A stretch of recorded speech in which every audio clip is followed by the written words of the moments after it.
Ethan Frome by Edith Wharton. Ethan Frome. I had the story, bit by bit, from various people, and, as generally happens in such cases, each time it was a different story. If you know Starkfield, Massachusetts, you know the post office. If you know the post office, you must have seen Ethan Frome drive up to it, drop the reins on his hollow-backed bay, and drag himself across the brick pavement to the white colonnade. And you must have asked who he was. It was there that, several years ago, I saw him for the first time, and the sight pulled me up sharp. Even then, he was the most striking figure in Starkfield, though he was but the ruin of a man. It was not so much his great height that marked him, for the natives were easily singled out by their lank longitude from the stockier foreign breed. It was the careless, powerful look he had, in spite of a lameness checking each step like the jerk of a chain. There was something bleak and unapproachable in his face, and he was so stiffened and grizzled that I took him for an old man and was surprised to hear that he was not more than 52. I had this from Harmon Gow, who had driven the stage from Bettsbridge to Starkfield in pre-trolley days and knew the chronicle of all the families on his line. He's looked that way ever since he had his smash-up, and that's 24 years ago come next February. Harmon threw out between reminiscent pauses. The smash-up it was, I gathered from the same informant, which, besides drawing the red gash across Ethan Frome's forehead, had so shortened and warped his right side that it cost him a visible effort to take the few steps from his buggy to the post office window. He used to drive in from his farm every day at about noon, and as that was my own hour for fetching my mail, I often passed him in the porch or stood beside him while we waited on the motions of the distributing hand behind the grating. I noticed that, though he came so punctually, he seldom received anything but a copy of the Bettsbridge Eagle, which he put without a glance into his sagging pocket. At intervals, however, the postmaster would hand him an envelope addressed to Mrs. Zenobia, or Mrs. Zena, Frome, and usually bearing conspicuously in the upper left-hand corner the address of some manufacturer of patent medicine and the name of his specific. These documents my neighbor would also pocket without a glance, as if too much used to them to wonder at their number and variety, and would then turn away with a silent nod to the postmaster. Everyone in Starkfield knew him, and gave him a greeting tempered to his own grave mien, but his taciturnity was respected, and it was only on rare occasions that one of the older men of the place detained him for a word. When this happened, he would listen quietly, his blue eyes on the speaker's face, and answer in so low a tone that his words never reached me. Then he would climb stiffly into his buggy, gather up the reins in his left hand, and drive slowly away in the direction of his farm. It was a pretty bad smash-up. I questioned Harmon, looking after Frome's retreating figure and thinking how gallantly his lean brown head, with its shock of light hair, must have sat on his strong shoulders before they were bent out of shape. "Wast kind," my informant assented, "more than enough to kill most men. But the Fromes are tough. Ethan'll likely touch 100.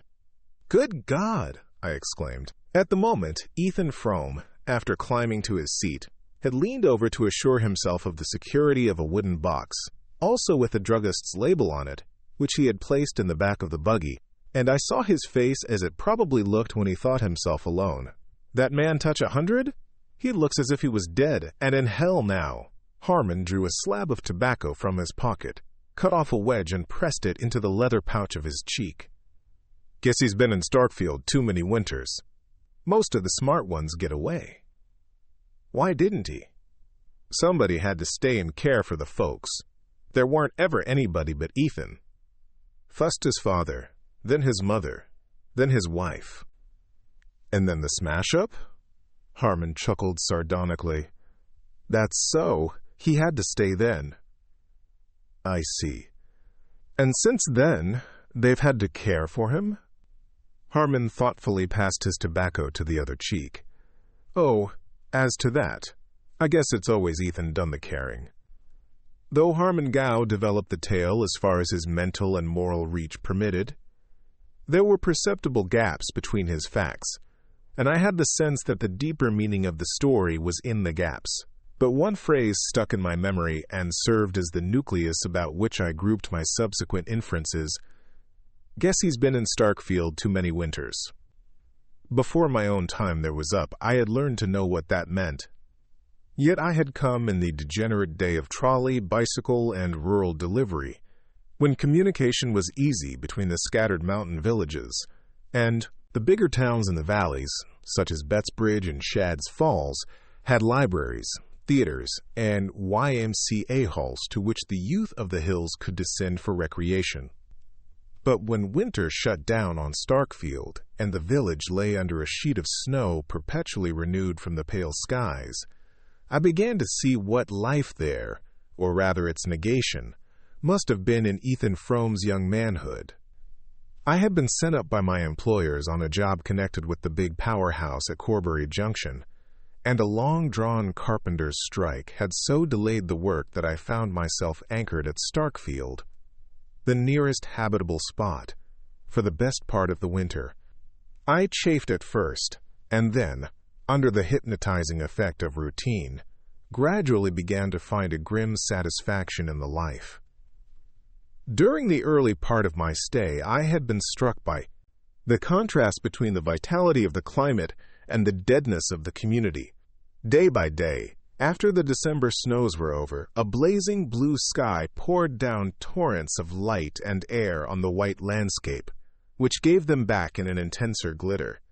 One would have supposed that such an atmosphere must quicken the emotions as well as the blood, but it seemed to produce no change except that of retarding still more the sluggish pulse of Starkfield. When I had been there a little longer, and had seen this phase of crystal clearness followed by long stretches of sunless cold, when the storms of February had pitched their white tents about the devoted village and the wild cavalry of March winds had charged down to their support, I began to understand why Starkfield emerged from its 6 months' siege like a starved garrison capitulating without quarter. 20 years earlier, the means of resistance must have been far fewer, and the enemy in command of almost all the lines of access between the beleaguered villages.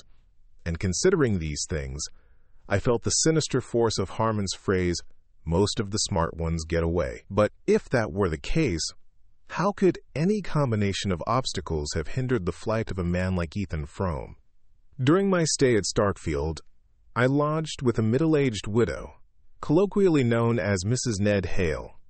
Mrs. Hale's father had been the village lawyer of the previous generation, and Lawyer Varnum's house, where my landlady still lived with her mother, was the most considerable mansion in the village. It stood at one end of the main street, its classic portico and small-paned windows looking down a flagged path between Norway spruces to the slim white steeple of the Congregational Church.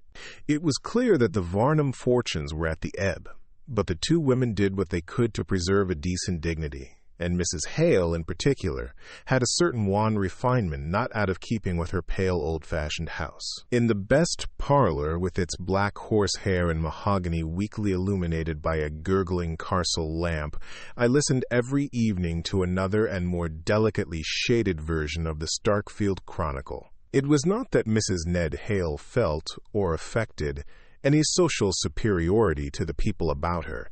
It was only that the accident of a finer sensibility and a little more education had put just enough distance between herself and her neighbors to enable her to judge them with detachment. She was not unwilling to exercise this faculty, and I had great hopes of getting from her the missing facts of Ethan Frome's story, or rather such a key to his character as should coordinate the facts I knew. Her mind was a storehouse of innocuous anecdote, and any question about her acquaintances brought forth a volume of detail. But on the subject of Ethan Frome, I found her unexpectedly reticent. There was no hint of disapproval in her reserve. I merely felt in her an insurmountable reluctance to speak of him or his affairs. A low, "Yes, I knew them both. It was awful," seeming to be the utmost concession that her distress could make to my curiosity. So marked was the change in her manner, such depths of sad initiation did it imply, that with some doubts as to my delicacy, I put the case anew to my village oracle, Harmon Gow, but got for my pains only an uncomprehending grunt. Ruth Varnum was always as nervous as a rat, and come to think of it, she was the first one to see after they was picked up. It happened right below Lawyer Varnum's, down at the bend of the Corbury Road, just round about the time that Ruth got engaged to Ned Hale. The young folks was all friends, and I guess she just can't bear to talk about it. She's had troubles enough of her own. All the dwellers in Starkfield, as in more notable communities, had had troubles enough of their own to make them comparatively indifferent to those of their neighbors. And though all conceded that Ethan Frome's had been beyond the common measure, no one gave me an explanation of the look in his face which, as I persisted in thinking, neither poverty nor physical suffering could have put there. Nevertheless, I might have contented myself with the story pieced together from these hints had it not been for the provocation of Mrs. Hale's silence, and, a little later, for the accident of personal contact with the man. On my arrival at Starkfield, Dennis Eady, the rich Irish grocer who was the proprietor of Starkfield's nearest approach to a livery stable, had entered into an agreement to send me over daily to Corbury Flats, where I had to pick up my train for the junction. But about the middle of the winter, Eady's horses fell ill of a local epidemic. The illness spread to the other Starkfield stables, and for a day or two I was put to it to find a means of transport. Then Harmon Gow suggested that Ethan Frome's bay was still on his legs, and that his owner might be glad to drive me over. I stared at the suggestion. Ethan Frome? But I've never even spoken to him. Why on earth should he put himself out for me? Harmon's answer surprised me still more. I don't know as he would, but I know he wouldn't be sorry to earn $1. I had been told that Frome was poor, and that the sawmill and the arid acres of his farm yielded scarcely enough to keep his household through the winter. But I had not supposed him to be in such want as Harmon's words implied, and I expressed my wonder. Well, matters ain't gone any too well with him, Harmon said. When a man's been setting round like a hulk for 20 years or more, seeing things that want doing, it eats into him, and he loses his grit. That Frome farm was always 'bout as bare as a milk pan when the cat's been round. And you know what one of them old watermills is worth nowadays? When Ethan could sweat over 'em both. From sunup to dark, he kinder choked a living out of 'em, but his folks ate up most everything even then, and I don't see how he makes out now. First, his father got a kick, out haying, and went soft in the brain, and gave away money like Bible texts afore he died. Then his mother got queer and dragged along for years as weak as a baby, and his wife Zena, she's always been the greatest hand at doctoring in the county. Sickness and trouble. That's what Ethan's had his plate full up with ever since the very first helping. The next morning, when I looked out, I saw the hollow-backed bay between the Varnum spruces, and Ethan Frome, throwing back his worn bearskin, made room for me in the sleigh at his side. After that, for a week, he drove me over every morning to Corbury Flats, and on my return in the afternoon, met me again and carried me back through the icy night to Starkfield. The distance each way was barely 3 miles. But the old bay's pace was slow, and even with firm snow under the runners, we were nearly an hour on the way. Ethan Frome drove in silence, the reins loosely held in his left hand, his brown seamed profile, under the helmet-like peak of the cap, relieved against the banks of snow like the bronze image of a hero.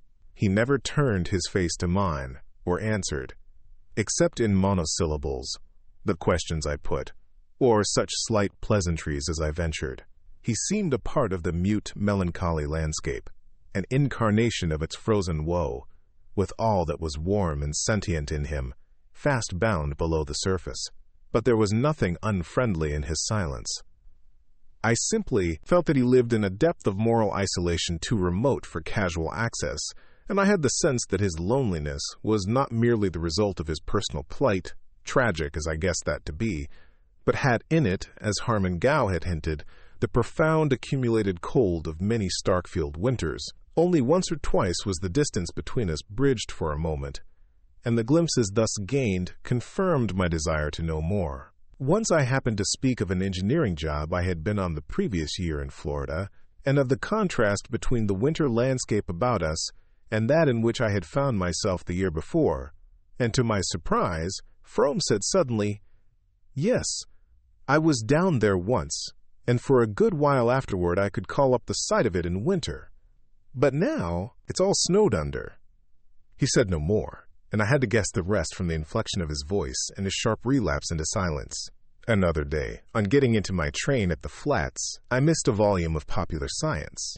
I think it was on some recent discoveries in biochemistry, which I had carried with me to read on the way.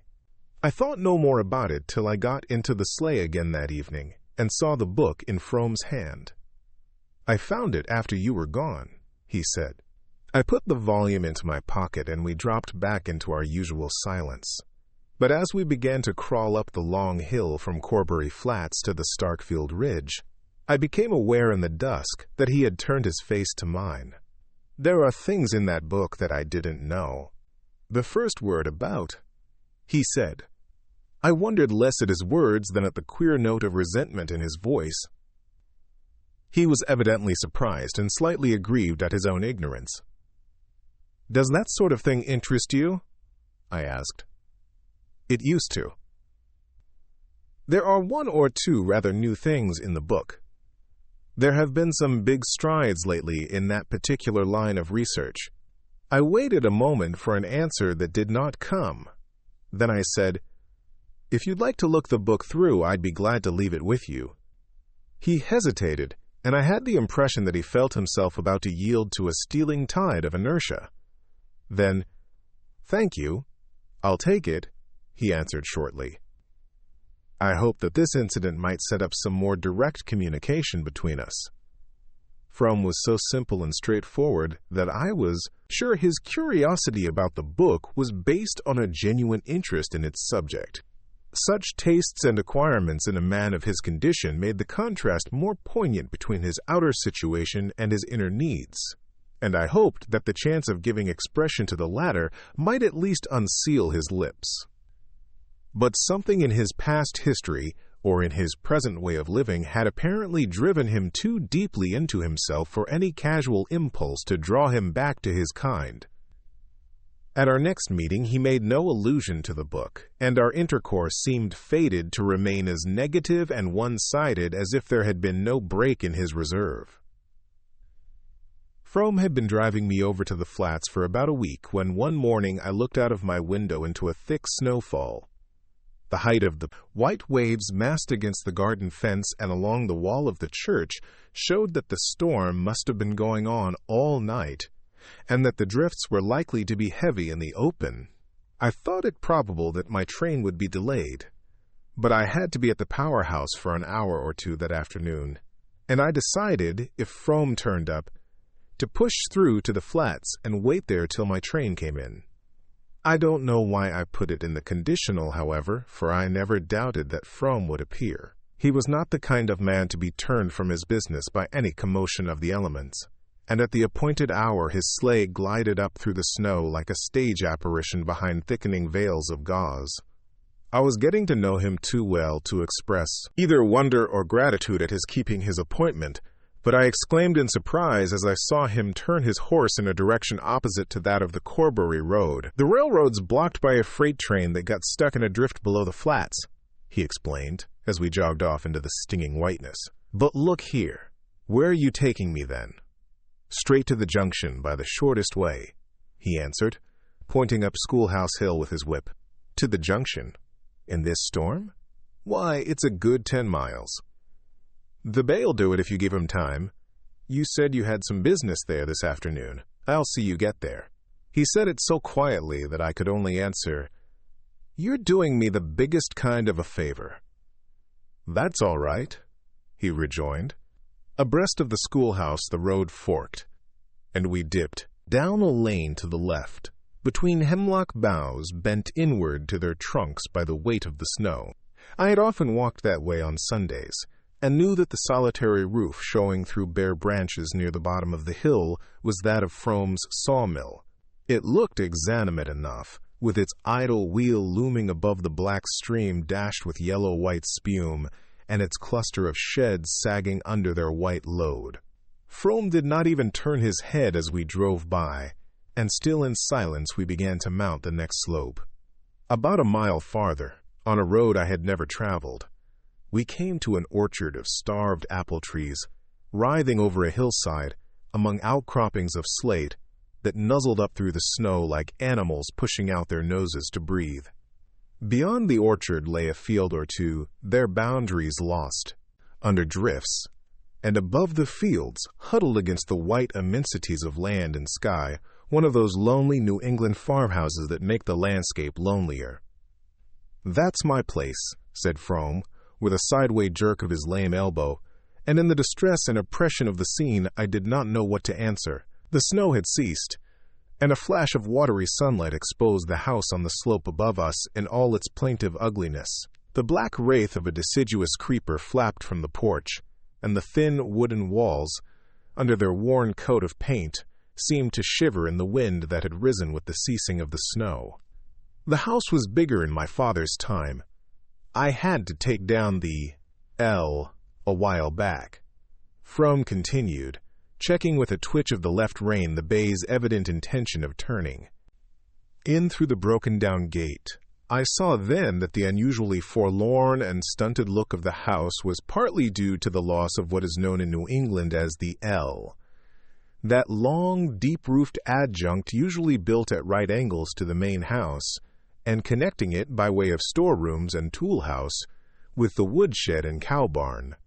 Whether because of its symbolic sense, the image it presents of a life linked with the soil, and enclosing in itself the chief sources of warmth and nourishment, or whether merely because of the consolatory thought that it enables the dwellers in that harsh climate to get to their morning's work without facing the weather, it is certain that the L, rather than the house itself, seems to be the center, the actual hearthstone of the New England farm.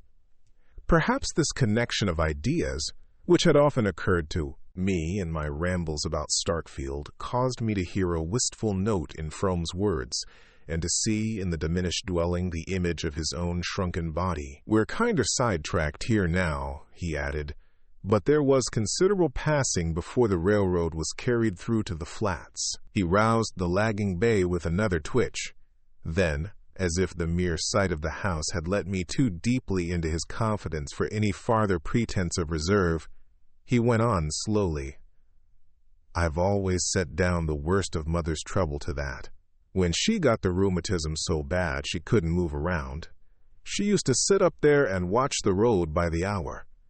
And one year, when they was 6 months mending the Bettsbridge pike after the floods, and Harmon Gow had to bring his stage round this way, she picked up, so that she used to get down to the gate most days to see him. But after the trains begun running, nobody ever come by here to speak of, and Mother never could get it through her head what had happened, and it preyed on her right along till she died. As we turned into the Corbury Road, the snow began to fall again, cutting off our last glimpse of the house, and Frome's silence fell with it, letting down between us the old veil of reticence. This time the wind did not cease with the return of the snow. Instead, it sprang up to a gale which now and then, from a tattered sky, flung pale sweeps of sunlight over a landscape chaotically tossed. But the bay was as good as Frome's word, and we pushed on to the junction through the wild white scene. In the afternoon the storm held off, and the clearness in the west seemed to my inexperienced eye the pledge of a fair evening. I finished my business as quickly as possible, and we set out for Starkfield with a good chance of getting there for supper. But at sunset the clouds gathered again, bringing an earlier night, and the snow began to fall straight and steadily from a sky without wind, in a soft, universal diffusion more confusing than the gusts and eddies of the morning. It seemed to be a part of the thickening darkness, to be the winter night itself descending on us layer by layer. The small ray of Frome's lantern was soon lost in this smothering medium, in which even his sense of direction and the bay's homing instinct finally ceased to serve us. 2 or 3 times, some ghostly landmark sprang up to warn us that we were astray, and then was sucked back into the mist, and when we finally regained our road, the old horse began to show signs of exhaustion. I felt myself to blame for having accepted Frome's offer, and after a short discussion, I persuaded him to let me get out of the sleigh and walk along through the snow at the bay's side. In this way, we struggled on for another mile or 2, and at last reached a point where Frome, peering into what seemed to me formless night, said, "That's my gate down yonder." The last stretch had been the hardest part of the way. The bitter cold and the heavy going had nearly knocked the wind out of me, and I could feel the horse's side ticking like a clock under my hand. "Look here, Frome," I began. "There's no earthly use in your going any farther, but he interrupted me. "Nor you neither. There's been about enough of this for anybody." I understood that he was offering me a night's shelter at the farm, and without answering, I turned into the gate at his side and followed him to the barn, where I helped him to unharness and bed down the tired horse. When this was done, he unhooked the lantern from the sleigh, stepped out again into the night, and called to me over his shoulder. "This way." Far off above us, a square of light trembled through the screen of snow. Staggering along in Frome's wake, I floundered toward it, and in the darkness almost fell into one of the deep drifts against the front of the house. Frome scrambled up the slippery steps of the porch, digging away through the snow with his heavily booted foot.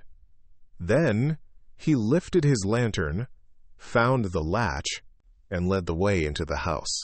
I went after him into a low, unlit passage, at the back of which a ladder-like staircase rose into obscurity. On our right, a line of light marked the door of the room which had sent its ray across the night, and behind the door I heard a woman's voice droning querulously. Frome stamped on the worn oilcloth to shake the snow from his boots, and set down his lantern on a kitchen chair which was the only piece of furniture in the hall. Then he opened the door. "Come in," he said, and as he spoke the droning voice grew still. It was that night that I found the clue to Ethan Frome, and began to put together this vision of his story. The village lay under 2 feet of snow, with drifts at the windy corners. In a sky of iron, the points of the dipper hung like icicles, and Orion flashed his cold fires. The moon had set, but the night was so transparent that the white house fronts between the elms looked gray against the snow, clumps of bushes made black stains on it, and the basement windows of the church sent shafts of yellow light far across the endless undulations. Young Ethan Frome walked at a quick pace along the deserted street, past the bank and Michael Eady's new brick store and Lawyer Varnum's house with the 2 black Norway spruces at the gate. Opposite the Varnum gate, where the road fell away toward the Corbury Valley, the church reared its slim white steeple and narrow peristyle. As the young man walked toward it, the upper windows drew a black arcade along the side wall of the building, but from the lower openings, on the side where the flayed jeweler hover, ground sloped steeply down to the Corbury Road. The light shot its long bars, illuminating many fresh furrows in the track leading to the basement door, and showing, under an adjoining shed, a line of sleighs with heavily blanketed horses. The night was perfectly still, and the air so dry and pure that it gave little sensation of cold. The effect produced on Frome was rather of a complete absence of atmosphere, as though nothing less tenuous than ether intervened between the white earth under his feet and the metallic dome overhead. "It's like being in an exhausted receiver," he thought. 4 or 5 years earlier, he had taken a year's course at a technological college at Worcester and dabbled in the laboratory with a friendly professor of physics, and the images supplied by that experience still cropped up at unexpected moments through the totally different associations of thought in about 2/4 of thought in which he had since been living. His father's death and the misfortunes following it had put a premature end to Ethan's studies. But though they had not gone far enough to be of much practical use, they had fed his fancy and made him aware of huge cloudy meanings behind the daily face of things. As he strode along through the snow, the sense of such meanings glowed in. At the end of the village, he paused before the darkened front of the church. He stood there a moment, breathing quickly and looking up and down the street, in which not another figure moved. The pitch of the Corbury Road, below Lawyer Varnum's spruces, was the favorite coasting ground of Starkfield, and on clear evenings, the church corner rang till late with the shouts of the coasters. But tonight, not a sled darkened the whiteness of the long declivity. The hush of midnight lay on the village, and all its waking life was gathered behind the church windows, from which strains of dance music flowed with the broad bands of yellow light. The young man, skirting the side of the building, went down the slope toward the basement door. To keep out of range of the revealing rays from within, he made a circuit through the untrodden snow and gradually approached the farther angle of the basement wall. Thence, still hugging the shadow, he edged his way cautiously forward to the nearest window, holding back his straight, spare body and craning his neck till he got a glimpse of the room. Seen thus, from the pure and frosty darkness in which he stood, it seemed to be seething in a mist of heat. The metal reflectors of the gas jets sent crude waves of light against the whitewashed walls, and the iron flanks of the stove at the end of the hall looked as though they were heaving with volcanic fires. The floor was thronged with girls and young men. Down the side wall facing the window stood a row of kitchen chairs from which the older women had just risen. By this time the music had stopped, and the musicians, a fiddler, and the young lady who played the harmonium on Sundays, were hastily refreshing themselves at one corner of the supper table, which aligned its devastated pie dishes and ice cream saucers on the platform at the end of the hall. The guests were preparing to leave, and the tide had already set toward the passage where coats and wraps were hung, when a young man with a sprightly foot and a shock of black hair shot into the middle of the floor and clapped his hands. The signal took instant effect.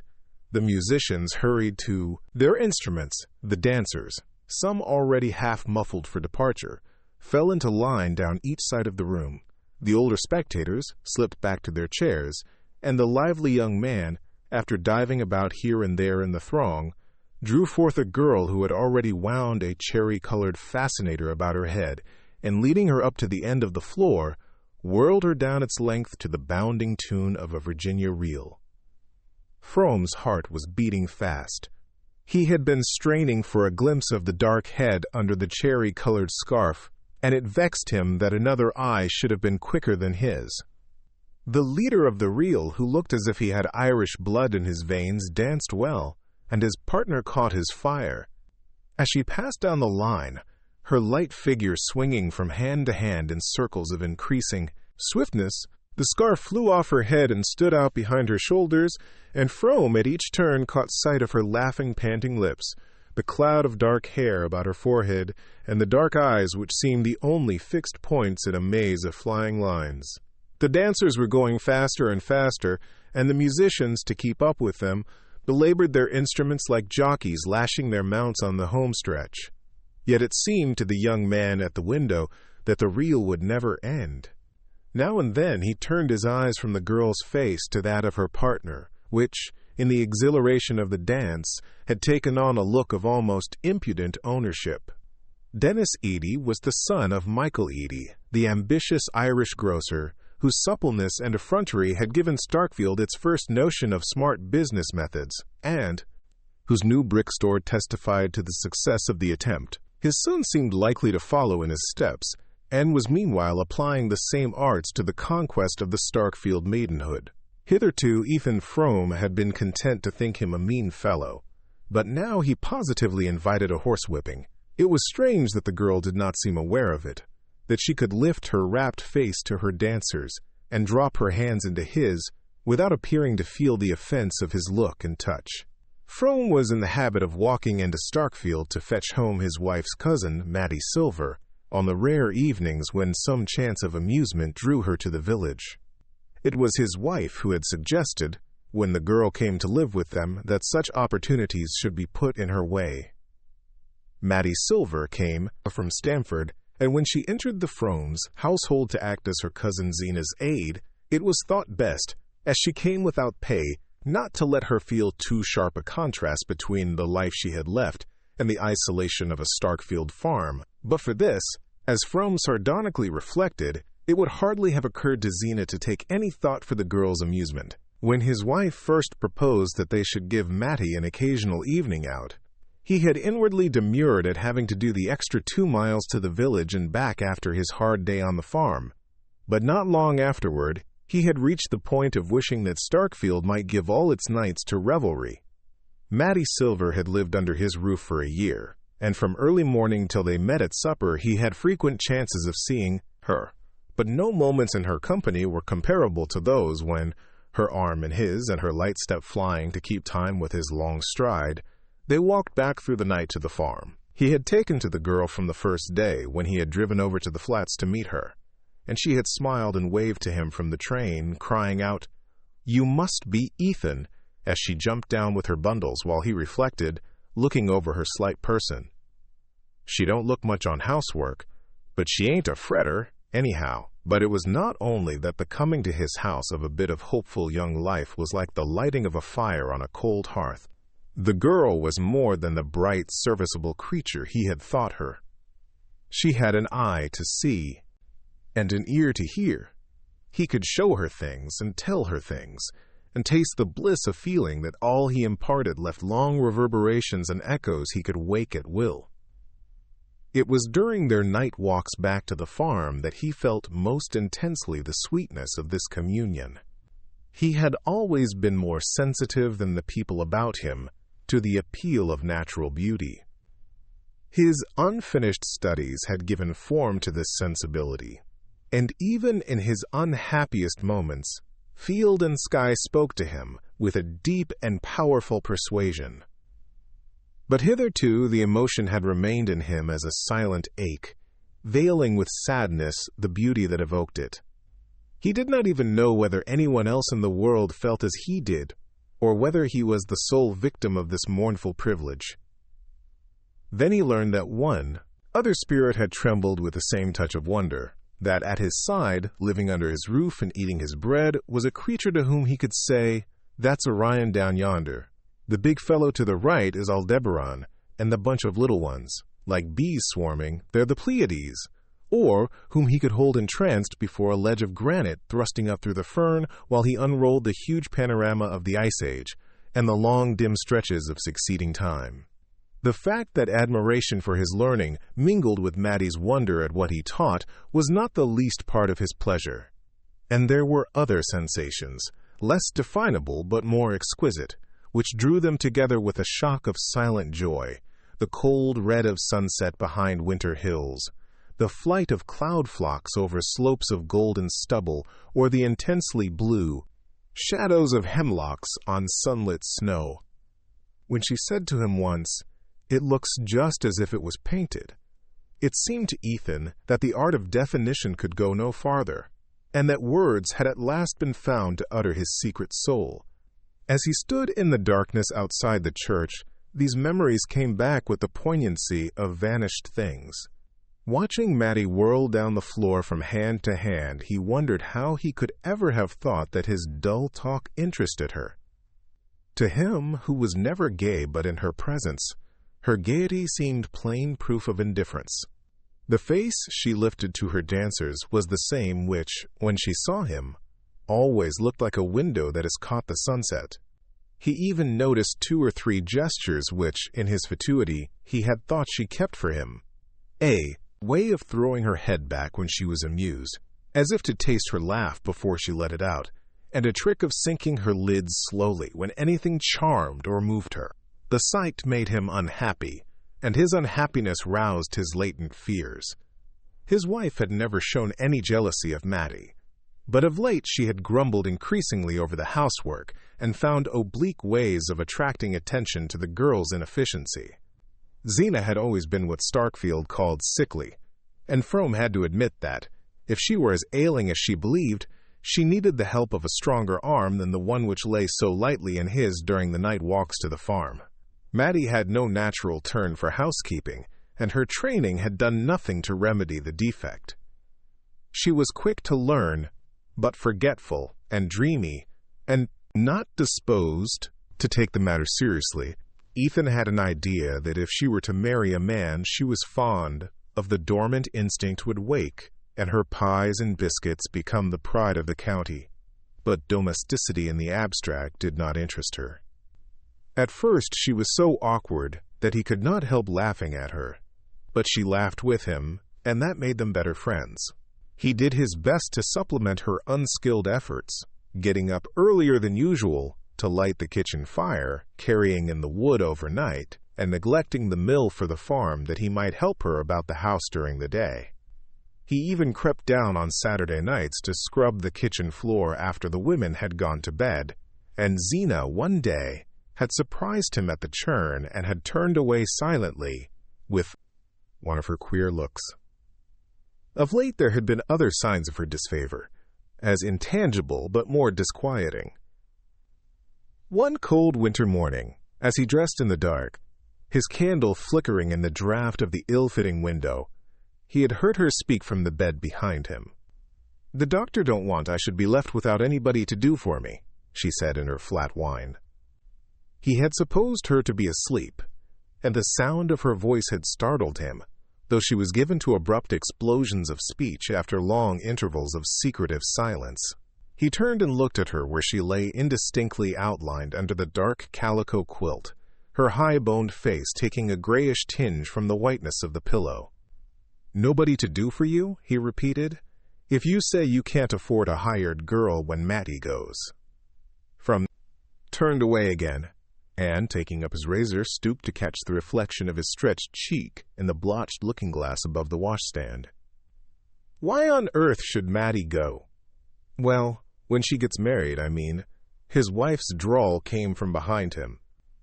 "Oh, she'd never leave us as long as you needed her," he returned, scraping hard at his chin. "I wouldn't ever have it said that I stood in the way of a poor girl like Mattie marrying a smart fellow like Dennis Eady," Zina answered in a tone of plaintive self-effacement. Ethan, glaring at his face in the glass, threw his head back to draw the razor from ear to chin. His hand was steady, but the attitude was an excuse for not making an immediate reply. "And the doctor don't want I should be left without anybody," Zina continued. "He wanted I should speak to you about a girl he's heard about that might come." Ethan laid down the razor and straightened himself with a laugh. "Dennis Eady, if that's all, I guess there's no such hurry to look round for a girl." "Well, I'd like to talk to you about it," said Zina obstinately. He was getting into his clothes in fumbling haste. "All right. But I haven't got the time now. I'm late as it is," he returned, holding his old silver turnip watch to the candle. Zina, apparently accepting this as final, lay watching him in silence while he pulled his suspenders over his shoulders and jerked his arms into his coat. But as he went toward the door, she said suddenly and incisively, "I guess you're always late. Now you shave every morning." That thrust had frightened him more than any vague insinuations about Dennis Eady. It was a fact that since Mattie Silver's coming he had taken to shaving every day, but his wife always seemed to be asleep when he left her side in the winter darkness, and he had stupidly assumed that she would not notice any change in his appearance. Once or twice in the past he had been faintly disquieted by Zenobia's way of letting things happen without seeming to remark them, and then, weeks afterward, in a casual phrase, revealing that she had all along taken her notes and drawn her inferences. Of late, however, there had been no room in his thoughts for such vague apprehensions. Zina herself, from an oppressive reality, had faded into an insubstantial shade. All his life was lived in the sight and sound of Mattie Silver, and he could no longer conceive of its being otherwise. But now, as he stood outside the church and saw Mattie spinning down the floor with Dennis Eady, a throng of disregarded hints and menaces wove their cloud about his brain, too. As the dancers poured out of the hall, Frome, drawing back behind the projecting storm door, watched the segregation of the grotesquely muffled groups, in which a moving lantern ray now and then lit up a face flushed with food and dancing. The villagers, being afoot, were the first to climb the slope to the main street, while the country neighbors packed themselves more slowly into the sleighs under the shed. "Ain't you riding, Maddie?" A woman's voice called back from the throng about the shed, and Ethan's heart gave a jump. From where he stood, he could not see the persons coming out of the hall till they had advanced a few steps beyond the wooden sides of the storm door. But through its cracks he heard a clear voice answer, "Mercy, no! Not on such a night." She was there, then, close to him, only a thin board between. In another moment she would step forth into the night, and his eyes, accustomed to the obscurity, would discern her as clearly as though she stood in daylight. A wave of shyness pulled him back into the dark angle of the wall, and he stood there in silence instead of making his presence known to her. It had been one of the wonders of their intercourse that, from the first, she, the quicker, finer, more expressive, instead of crushing him by the contrast, had given him something of her own ease and freedom. But now he felt as heavy and loudish as in his student days, when he had tried to jolly the Worcester girls at a picnic. He hung back, and she came out alone and paused within a few yards of him. She was almost the last to leave the hall, and she stood looking uncertainly about her, as if wondering why he did not show himself. Then a man's figure approached, coming so close to her that under their formless wrappings they seemed merged in one dim outline. "Gentleman friend, gone back on you? Say, Matt, that's tough. No, I wouldn't be mean enough to tell the other girls. I ain't as low down as that." How Frome hated his cheap banter. "But look at here. Ain't it lucky I got the old man's cutter down there waiting for us?" Frome heard the girl's voice, gaily incredulous. "What on earth's your father's cutter doing down there?" "Why, waiting for me to take a ride.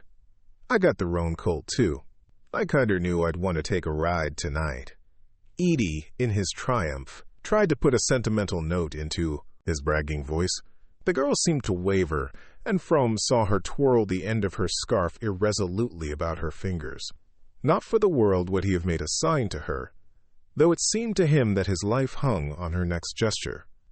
"Hold on a minute while I unhitch the colt," Dennis called to her, springing toward the shed. She stood perfectly still, looking after him, in an attitude of tranquil expectancy, torturing to the hidden watcher. Frome noticed that she no longer turned her head from side to side, as though peering through the night for another figure. She let Dennis Edie lead out the horse, climb into the cutter, and fling back the bearskin to make room for her at his side. Then, with a swift motion of flight, she turned about and darted up the slope toward the front of the church. "Goodbye. Hope you'll have a lovely ride," she called back to him over her shoulder. Dennis laughed and gave the horse a cut that brought him quickly abreast of her retreating figure. "Come along. Get in quick. It's as slippery as thunder on this turn," he cried, leaning over to reach out a hand to her. She laughed back at him. "Good night. I'm not getting in." By this time they had passed beyond Frome's earshot, and he could only follow the shadowy pantomime of their silhouettes as they continued to move along the crest of the slope above him. He saw Edie, after a moment, jump from the cutter and go toward the girl with the reins over one arm. The other he tried to slip through hers, but she eluded him nimbly, and Frome's heart, which had swung out over a black void, trembled back to safety. A moment later he heard the jingle of departing sleigh bells and discerned a figure advancing alone toward the empty expanse of snow before the church. In the black shade of the Varnum spruces he caught up with her, and she turned with a quick, "Oh, think I'd forgotten you, Matt," he asked with sheepish glee. She answered seriously, "I thought maybe you couldn't come back for me." "Couldn't? What on earth could stop me?" "I knew Zena wasn't feeling any too good today." "Oh, she's in bed long ago." He paused, a question struggling in him. "Then you meant to walk home all alone?" "Oh, I ain't afraid," she laughed. They stood together in the gloom of the spruces, an empty world glimmering about them, wide and gray under the stars. He brought his question out. "If you thought I hadn't come, why didn't you ride back with Dennis Edie?" "Why? Where were you? How did you know? I never saw you!" Her wonder and his laughter ran together like spring rills in a thaw. Ethan had the sense of having done something arch and ingenious. To prolong the effect, he groped for a dazzling phrase and brought out in a growl of rapture, "Come along." He slipped an arm through hers, as Edie had done, and fancied it was faintly pressed against her side. But neither of them moved. It was so dark under the spruces that he could barely see the shape of her head beside his shoulder. He longed to stoop his cheek and rub it against her scarf. He would have liked to stand there with her all night in the blackness. She moved forward a step or two, and then paused again above the dip of the Corbury Road. Its icy slope, scored by innumerable runners, looked like a mirror scratched by travelers at an inn. "There was a whole lot of them coasting before the moon set," she said. "Would you like to come in and coast with them some night?" he asked. "Oh, would you, Ethan? It would be lovely." "We'll come tomorrow if there's a moon." She lingered, pressing closer to his side. Ned Hale and Ruth Varnum came just as near running into the big elm at the bottom. "We were all sure they were killed." Her shiver ran down his arm. "Wouldn't it have been too awful? They're so happy." "Oh, Ned ain't much at steering. I guess I can take you down all right," he said disdainfully. He was aware that he was talking big, like Dennis Eady, but his reaction of joy had unsteadied him, and the inflection with which she had said of the engaged couple, "They're so happy," made the words sound as if she had been thinking of herself and him. "The elm is dangerous, though. It ought to be cut down," she insisted. "Would you be afraid of it, with me?" "I told you I ain't the kind to be afraid," she tossed back, almost indifferently, and suddenly she began to walk on with a rapid step.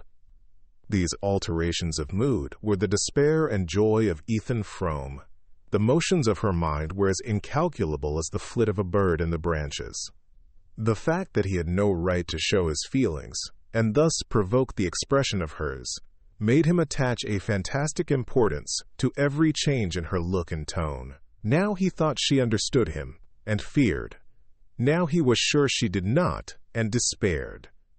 Tonight the pressure of accumulated misgivings sent the scale drooping toward despair, and her indifference was the more chilling after the flush of joy into which she had plunged him by dismissing Dennis Eady. He mounted Schoolhouse Hill at her side and walked on in silence till they reached the lane leading to the sawmill. Then the need of some definite assurance grew too strong for him. "You'd have found me right off if he hadn't gone back to have that last reel with Dennis," he brought out awkwardly. He could not pronounce the name without a stiffening of the muscles of his throat. "Why, Ethan, how could I tell you were there? I suppose what folks say is true," he jerked out at her instead of answering. She stopped short, and he felt, in the darkness, that her face was lifted quickly to his. "Why? What do folks say?" "It's natural enough you should be leaving us."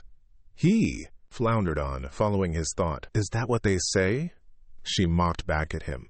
Then, with a sudden drop of her sweet treble, "You mean that Zena ain't suited with me any more?"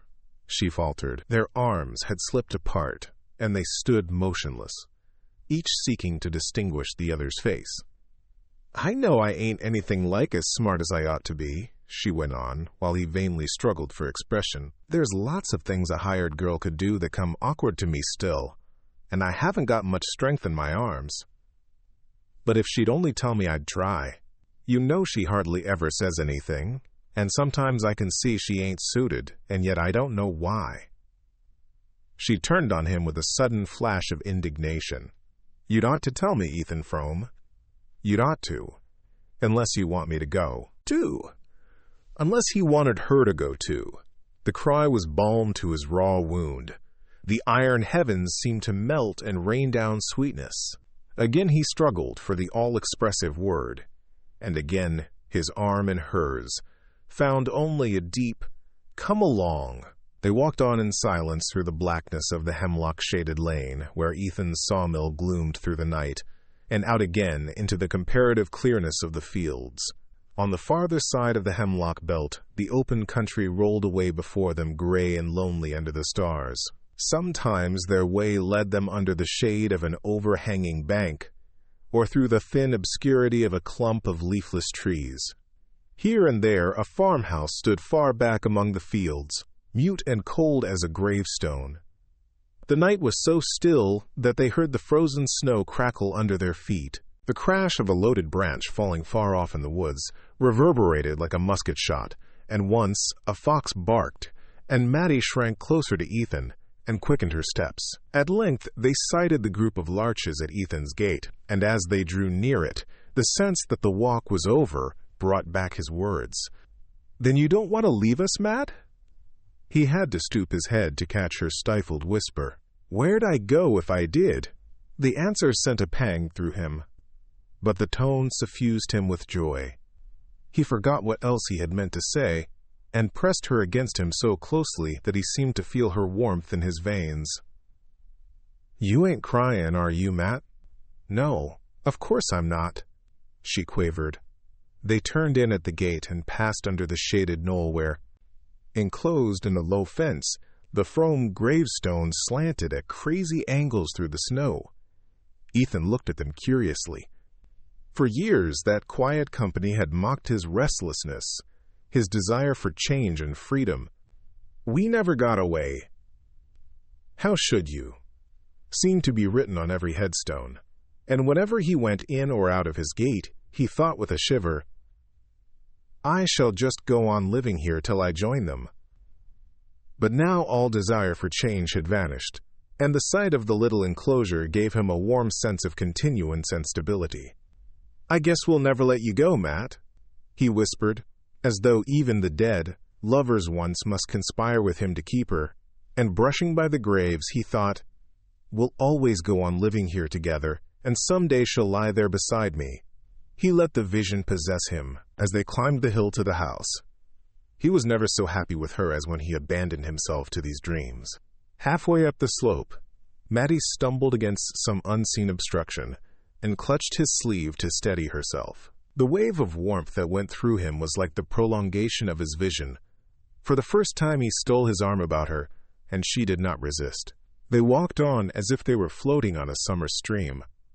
Zena always went to bed as soon as she had had her supper, and the shutterless windows of the house were dark.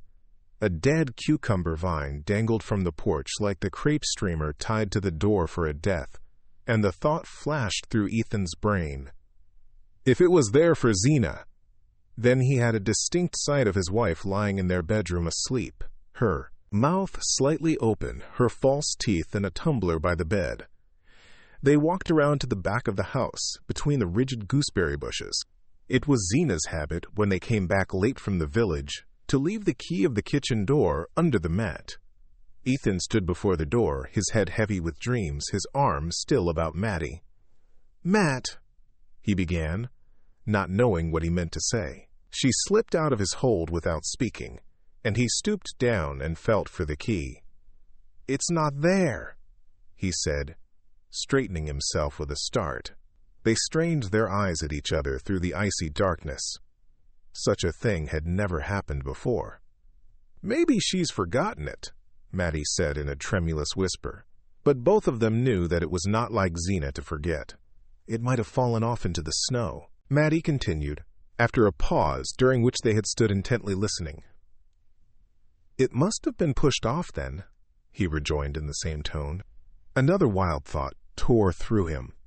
What if tramps had been there? What if? Again he listened, fancying he heard a distant sound in the house. Then he felt in his pocket for a match, and kneeling down, passed its light slowly over the rough edges of snow about the doorstep. He was still kneeling when his eyes, on a level with the lower panel of the door, caught a faint ray beneath it. Who could be stirring in that silent house? He heard a step on the stairs, and again for an instant the thought of tramps tore through him. Then the door opened, and he saw his wife. Against the dark background of the kitchen, she stood up tall and angular, one hand drawing. a quilted counterpane to her flat breast, while the other held a lamp. The light, on a level with her chin, drew out of the darkness her puckered throat, and the projecting wrist of the hand that clutched the quilt, and deepened fantastically the hollows and prominences of her high-boned face under its ring of crimping pins. To Ethan, still in the rosy haze of his hour with Mattie, the sight came with the intense precision of the last dream before waking. He felt as if he had never before known what his wife looked like. She drew aside without speaking, and Mattie and Ethan passed into the kitchen, which had the deadly chill of a vault after the dry cold of the night. "Guess you forgot about us, Zena," Ethan joked, stamping the snow from his boots. "No, I just felt so mean I couldn't sleep." Mattie came forward, unwinding, her wraps the color of the cherry scarf and her fresh lips and cheeks. "I'm so sorry, Zena. Isn't there anything I can do?" "No, there's nothing." Zena turned away from her. "You might, shook off that snow outside," she said to her husband. She walked out of the kitchen ahead of them, and pausing in the hall raised the lamp at arm's length, as if to light them up the stairs. Ethan paused also, affecting to fumble for the peg on which he hung his coat and cap. The doors of the two bedrooms faced each other across the narrow upper landing, and tonight it was peculiarly repugnant to him that Mattie should see him follow Zena. "I guess I won't come up yet a while," he said, turning as if to go back to the kitchen. Zena stopped short and looked at him. "For the land's sake. What you going to do down here?" "I've got the mill accounts to go over." She continued to stare at him, the flame of the unshaded lamp bringing out with microscopic cruelty the fretful lines of her face. "At this time o' night, you'll catch your death.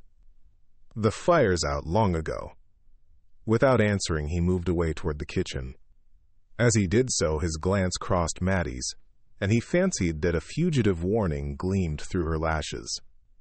The next moment they sank to her flushed cheeks, and she began to mount the stairs ahead of Zena. "That's so. It is powerful cold down here," Ethan assented, and with lowered head he went up in his wife's wake, and followed her across the threshold of their room. 3. There was some hauling to be done at the lower end of the woodlot, and Ethan was out early the next day. The winter morning was as clear as crystal. The sunrise burned red in a pure sky. The shadows on the rim of the woodlot were darkly blue, and beyond the white and scintillating fields, patches of far-off forest hung like smoke. It was in the early morning stillness, when his muscles were swinging to their familiar task, and his lungs expanding with long drafts of mountain air, that Ethan did his clearest thinking. He and Zena had not exchanged a word after the door of their room had closed on them. She had measured out some drops from a medicine bottle on a chair by the bed and, after swallowing them and wrapping her head in a piece of yellow flannel, had lain down with her face turned away. Ethan undressed hurriedly and blew out the light so that he should not see her when he took his place at her side. As he lay there, he could hear Mattie moving about in her room, and her candle, sending its small ray across the landing, drew a scarcely perceptible line of light under his door. He kept his eyes fixed on the light till it vanished. Then the room grew perfectly black, and not a sound was audible but Zena's asthmatic breathing. Ethan felt confusedly that there were many things he ought to think about, but through his tingling veins and tired brain, only one sensation throbbed: the warmth of Mattie's shoulder against his. Why had he not kissed her when he held her there? A few hours earlier, he would not have asked himself the question. Even a few minutes earlier, when they had stood alone outside the house, he would not have dared to think of kissing her. But since he had seen her lips in the lamplight, he felt that they were his. Now, in the bright morning air, her face was still before him. It was part of the sun's red and of the pure glitter on the snow. How the girl had changed since she had come to Starkfield. He remembered what a colorless slip of a thing she had looked the day he had met her at the station. And all the first winter, how she had shivered with cold when the northerly gales shook the thin clapboards, and the snow beat like hail against the loose-hung windows. He had been afraid that she would hate the hard life, the cold and loneliness. But not a sign of discontent escaped her. Zena took the view that Maddie was bound to make the best of Starkfield, since she hadn't any other place to go to. But this did not strike Ethan as conclusive. Zena, at any rate, did not apply the principle in her own case. He felt all the more sorry for the girl because misfortune had, in a sense, indentured her to them. Maddie Silver was the daughter of a cousin of Zenobia Frome's, who had inflamed his clan with mingled sentiments of envy and admiration by descending from the hills to Connecticut, where he had married a Stamford girl and succeeded to her father's thriving drug business. Unhappily, Orrin Silver, a man of far-reaching aims, had died too soon to prove that the end justifies the means. His accounts revealed merely what the means had been, and these were such that it was fortunate for his wife and daughter that his books were examined only after his impressive funeral. His wife died of the disclosure, and Maddie, at 20, was left alone to make her way on the $50 obtained from the sale of her piano. For this purpose, her equipment, though varied, was inadequate.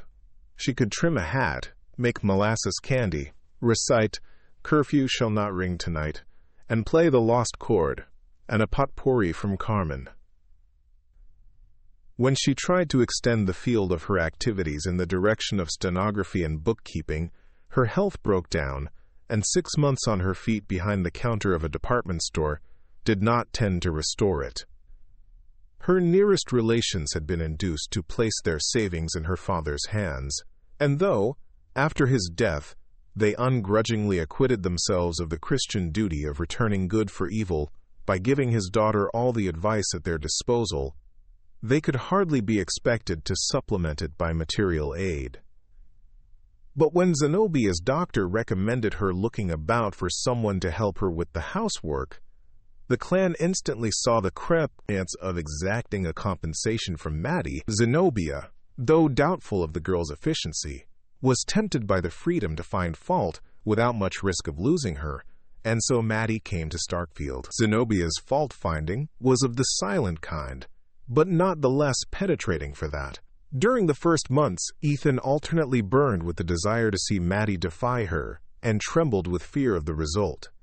Then the situation grew less strained. The pure air and the long summer hours in the open gave back life and elasticity to Maddie, and Zena, with more leisure to devote to her complex ailments, grew less watchful of the girl's omissions, so that Ethan, struggling on under the burden of his barren farm and failing sawmill, could at least imagine that peace reigned in his house. There was really, even now, no tangible evidence to the contrary, but since the previous night a vague dread had hung on his skyline. It was formed of Zena's obstinate silence, of Maddie's sudden look of warning, of the memory of just such fleeting, imperceptible signs as those which told him, on certain stainless mornings, that before night there would be rain. His dread was so strong that, manlike, he sought to postpone certainty.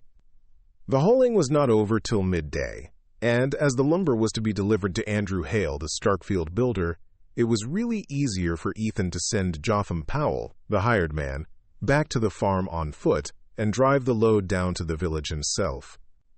He had scrambled up on the logs and was sitting astride of them, close over his shaggy grays, when, coming between him and their streaming necks, he had a vision of the warning look that Maddie had given him the night before. "If there's going to be any trouble, I want to be there," was his vague reflection, as he threw to Jotham the unexpected order to unhitch the team and lead them back to the barn. It was a slow trudge home through the heavy fields, and when the two men entered the kitchen, Maddie was lifting the coffee from the stove, and Zena was already at the table. Her husband stopped short at sight of her. Instead of her usual calico wrapper and knitted shawl, she wore her best dress of brown merino, and above her thin strands of hair, which still preserved the tight undulations of the crimping pins, rose a hard, perpendicular bonnet, as to which Ethan's clearest notion was that he had to pay $5 for it at the Bettsbridge Emporium. On the floor beside her stood his old valise and a bandbox wrapped in newspapers. "Why, where are you going, Zena?" he exclaimed. "I've got my shooting pain so bad that I'm going over to Bettsbridge to spend the night with Aunt Martha Pierce and see that new doctor." She answered in a matter-of-fact tone, as if she had said she was going into the storeroom to take a look at the preserves, or up to the attic to go over the blankets. In spite of her sedentary habits, such abrupt decisions were not without precedent in Zena's history. Twice or thrice before she had suddenly packed Ethan's valise and started off to Bettsbridge, or even Springfield, to seek the advice of some new doctor, and her husband had grown to dread these expeditions because of their cost. Zena always came back laden with expensive remedies, and her last visit to Springfield had been commemorated by her paying $20 for an electric battery, of which she had never been able to learn the use. But for the moment his sense of relief was so great as to preclude all other feelings. He had now no doubt that Zena had spoken the truth in saying the night before that she had sat up because she felt too mean to sleep. Her abrupt resolve to seek medical advice showed that, as usual, she was wholly absorbed in her health. As if expecting a protest, she continued plaintively, "If you're too busy with the hauling, I presume you can let Jotham Powell drive me over with the sorrel in time to catch the train at the flats." Her husband hardly heard what she was saying. During the winter months, there was no stage between Starkfield and Bettsbridge, and the trains which stopped at Corbury Flats were slow and infrequent. A rapid calculation showed Ethan that Zena could not be back at the farm before the following evening. "If I'd supposed you'd made any objection to Jotham Powell's driving me over," she began again, as though his silence had implied refusal. On the brink of departure, she was always seized with a flux of words. "All I know is," she continued, "I can't go on the way I am much longer. The pains are clear away down to my ankles now. Or I'd walked into Starkfield on my own feet sooner'n put you out, and asked Michael Eady to let me ride over on his wagon to the flats when he sends to meet the train that brings his groceries. I'd had 2 hours to wait in the station, but I'd sooner done it, even with this cold, than to have you say, 'Of course Jotham will drive you over.'" Ethan roused himself to answer. He became suddenly conscious that he was looking at Maddie while Zena talked to him, and with an effort he turned his eyes to his wife. She sat opposite the window, and the pale light reflected from the banks of snow made her face look more than usually drawn and bloodless, sharpened the 3 parallel creases between ear and cheek, and drew querulous lines from her thin nose to the corners of her mouth. Though she was but 7 years her husband's senior, and he was only 28, she was already an old woman. Ethan tried to say something befitting the occasion, but there was only one thought in his mind: the fact that, for the first time since Maddie had come to live with them, Zena was to be away for a night. He wondered if the girl were thinking of it too. He knew that Zena must be wondering why he did not offer to drive her to the flats and let Jotham Powell take the lumber to Starkfield, and at first he could not think of a pretext for not doing so. Then he said, "I'd take you over myself, only I've got to collect the cash for the lumber." As soon as the words were spoken, he regretted them, not only because they were untrue, there being no prospect of his receiving cash payment from Hale, but also because he knew from experience the imprudence of letting Zena think he was in funds on the eve of one of her therapeutic excursions. At the moment, however, his one desire was to avoid the long drive with her behind the ancient sorrel who never went out of a walk. Zena made no reply. She did not seem to hear what he had said.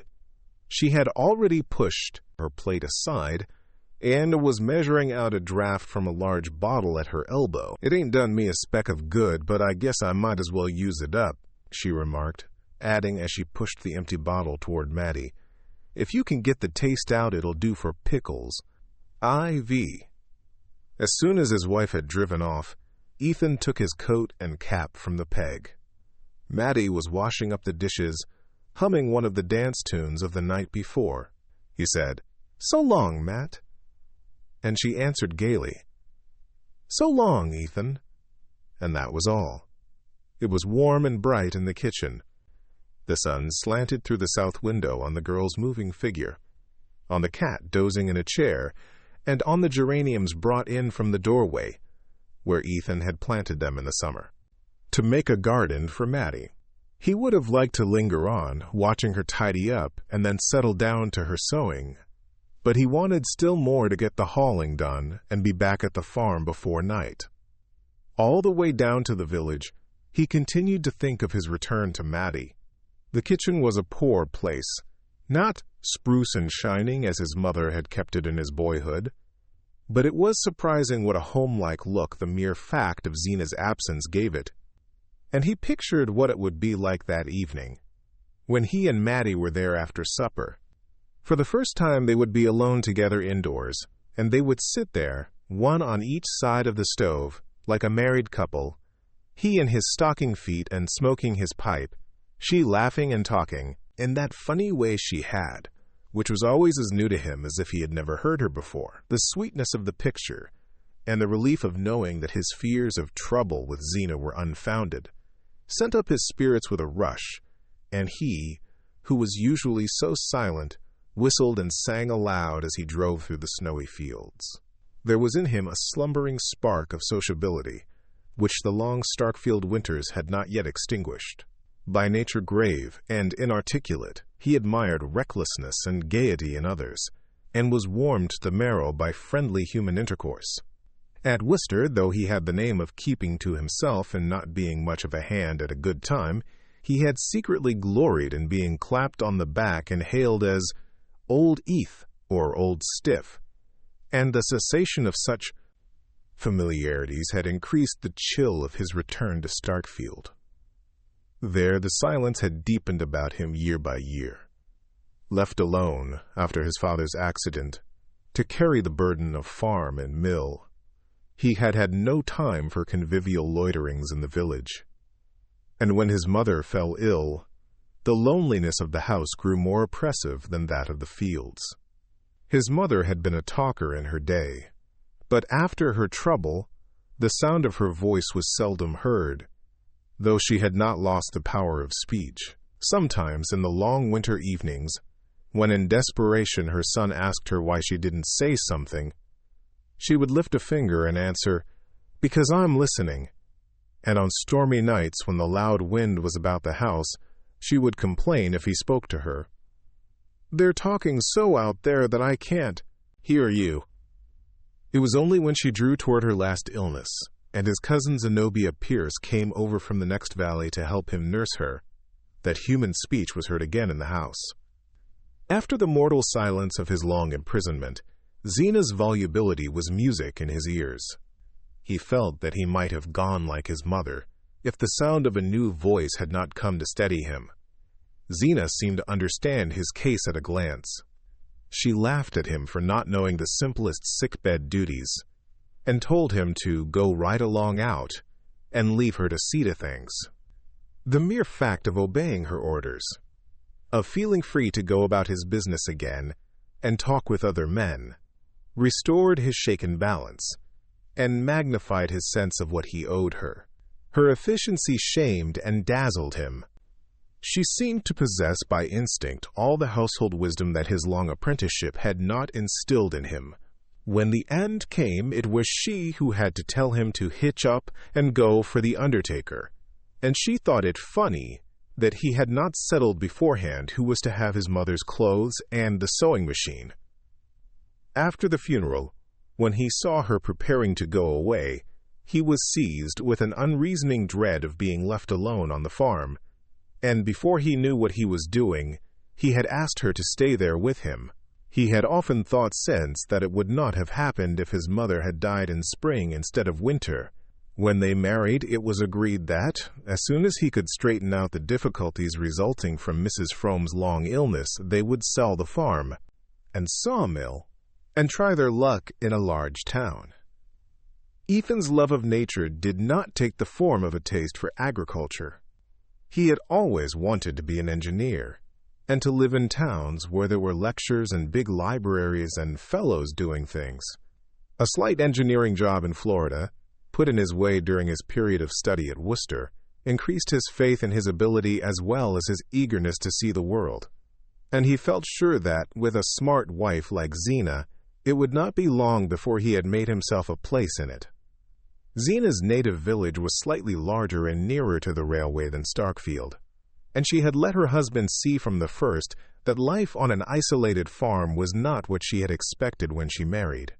But purchasers were slow in coming, and while he waited for them, Ethan learned the impossibility of transplanting her. She chose to look down on Starkfield, but she could not have lived in a place which looked down on her.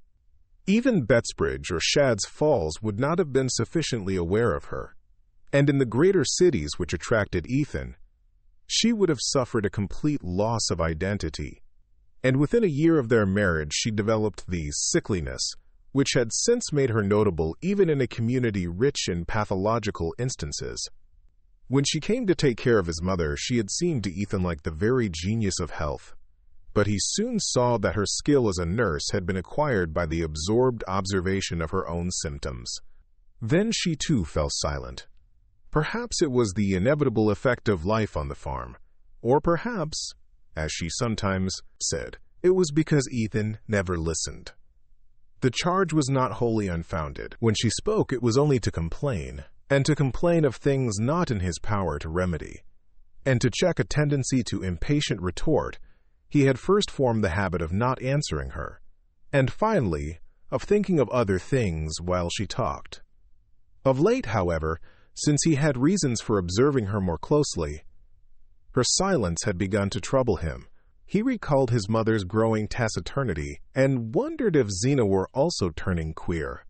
Women did, he knew. Zena, who had at her fingers ends the pathological chart of the whole region, had cited many cases of the kind while she was nursing his mother. And he himself knew of certain lonely farmhouses in the neighborhood where stricken creatures pined, and of others where sudden tragedy had come of their presence. At times, looking at Zena's shut face, he felt the chill of such forebodings. At other times, her silence seemed deliberately assumed to conceal far-reaching intentions, mysterious conclusions drawn from suspicions and resentments impossible to guess. That supposition was even more disturbing than the other, and it was the one which had come to him the night before, when he had seen her standing in the kitchen door.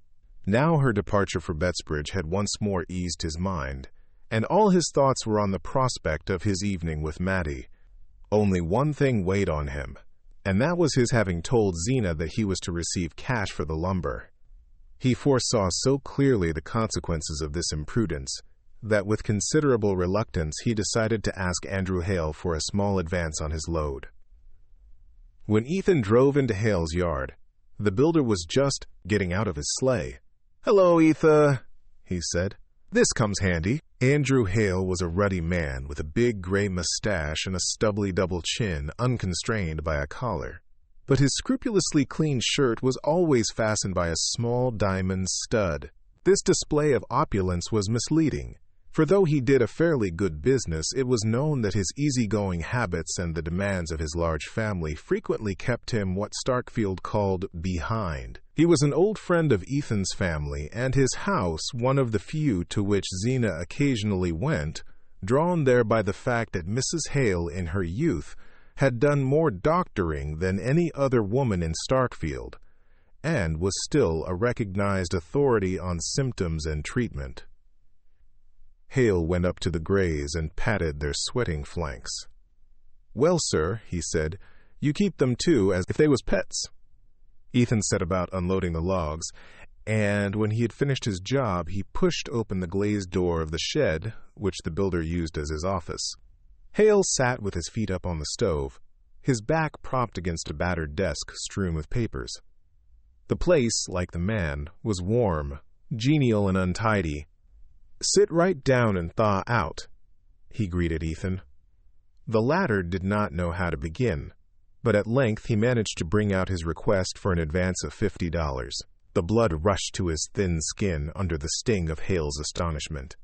It was the builder's custom to pay at the end of 3 months, and there was no precedent between the two men for a cash settlement. Ethan felt that if he had pleaded an urgent need, Hale might have made shift to pay him. But pride and an instinctive prudence kept him from resorting to this argument. After his father's death, it had taken time to get his head above water, and he did not want Andrew Hale or anyone else in Starkfield to think he was going under again. Besides, he hated lying. If he wanted the money, he wanted it, and it was nobody's business to ask why. He therefore made his demand with the awkwardness of a proud man who will not admit to himself that he is stooping. And he was not much surprised at Hale's refusal. The builder refused genially as he did everything else. He treated the matter as something in the nature of a practical joke, and wanted to know if Ethan meditated buying a grand piano or adding a cupola to his house, offering, in the latter case, to give his services free of cost. Ethan's arts were soon exhausted, and after an embarrassed pause, he wished Hale good day and opened the door of the office. As he passed out, the builder suddenly called after him, "See here, you ain't in a tight place, are you?"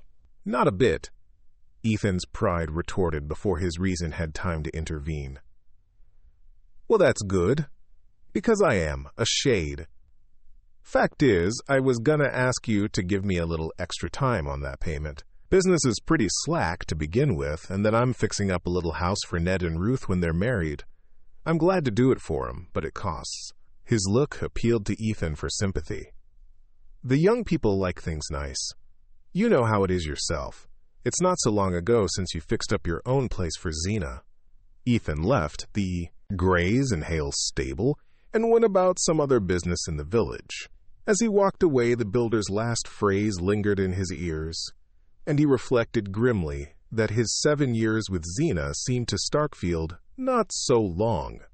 The afternoon was drawing to an end, and here and there a lighted pane spangled the cold gray dusk and made the snow look whiter. The bitter weather had driven everyone indoors, and Ethan had the long, rural street to himself. Suddenly he heard the brisk play of sleigh bells, and a cutter passed him, drawn by a free-going horse.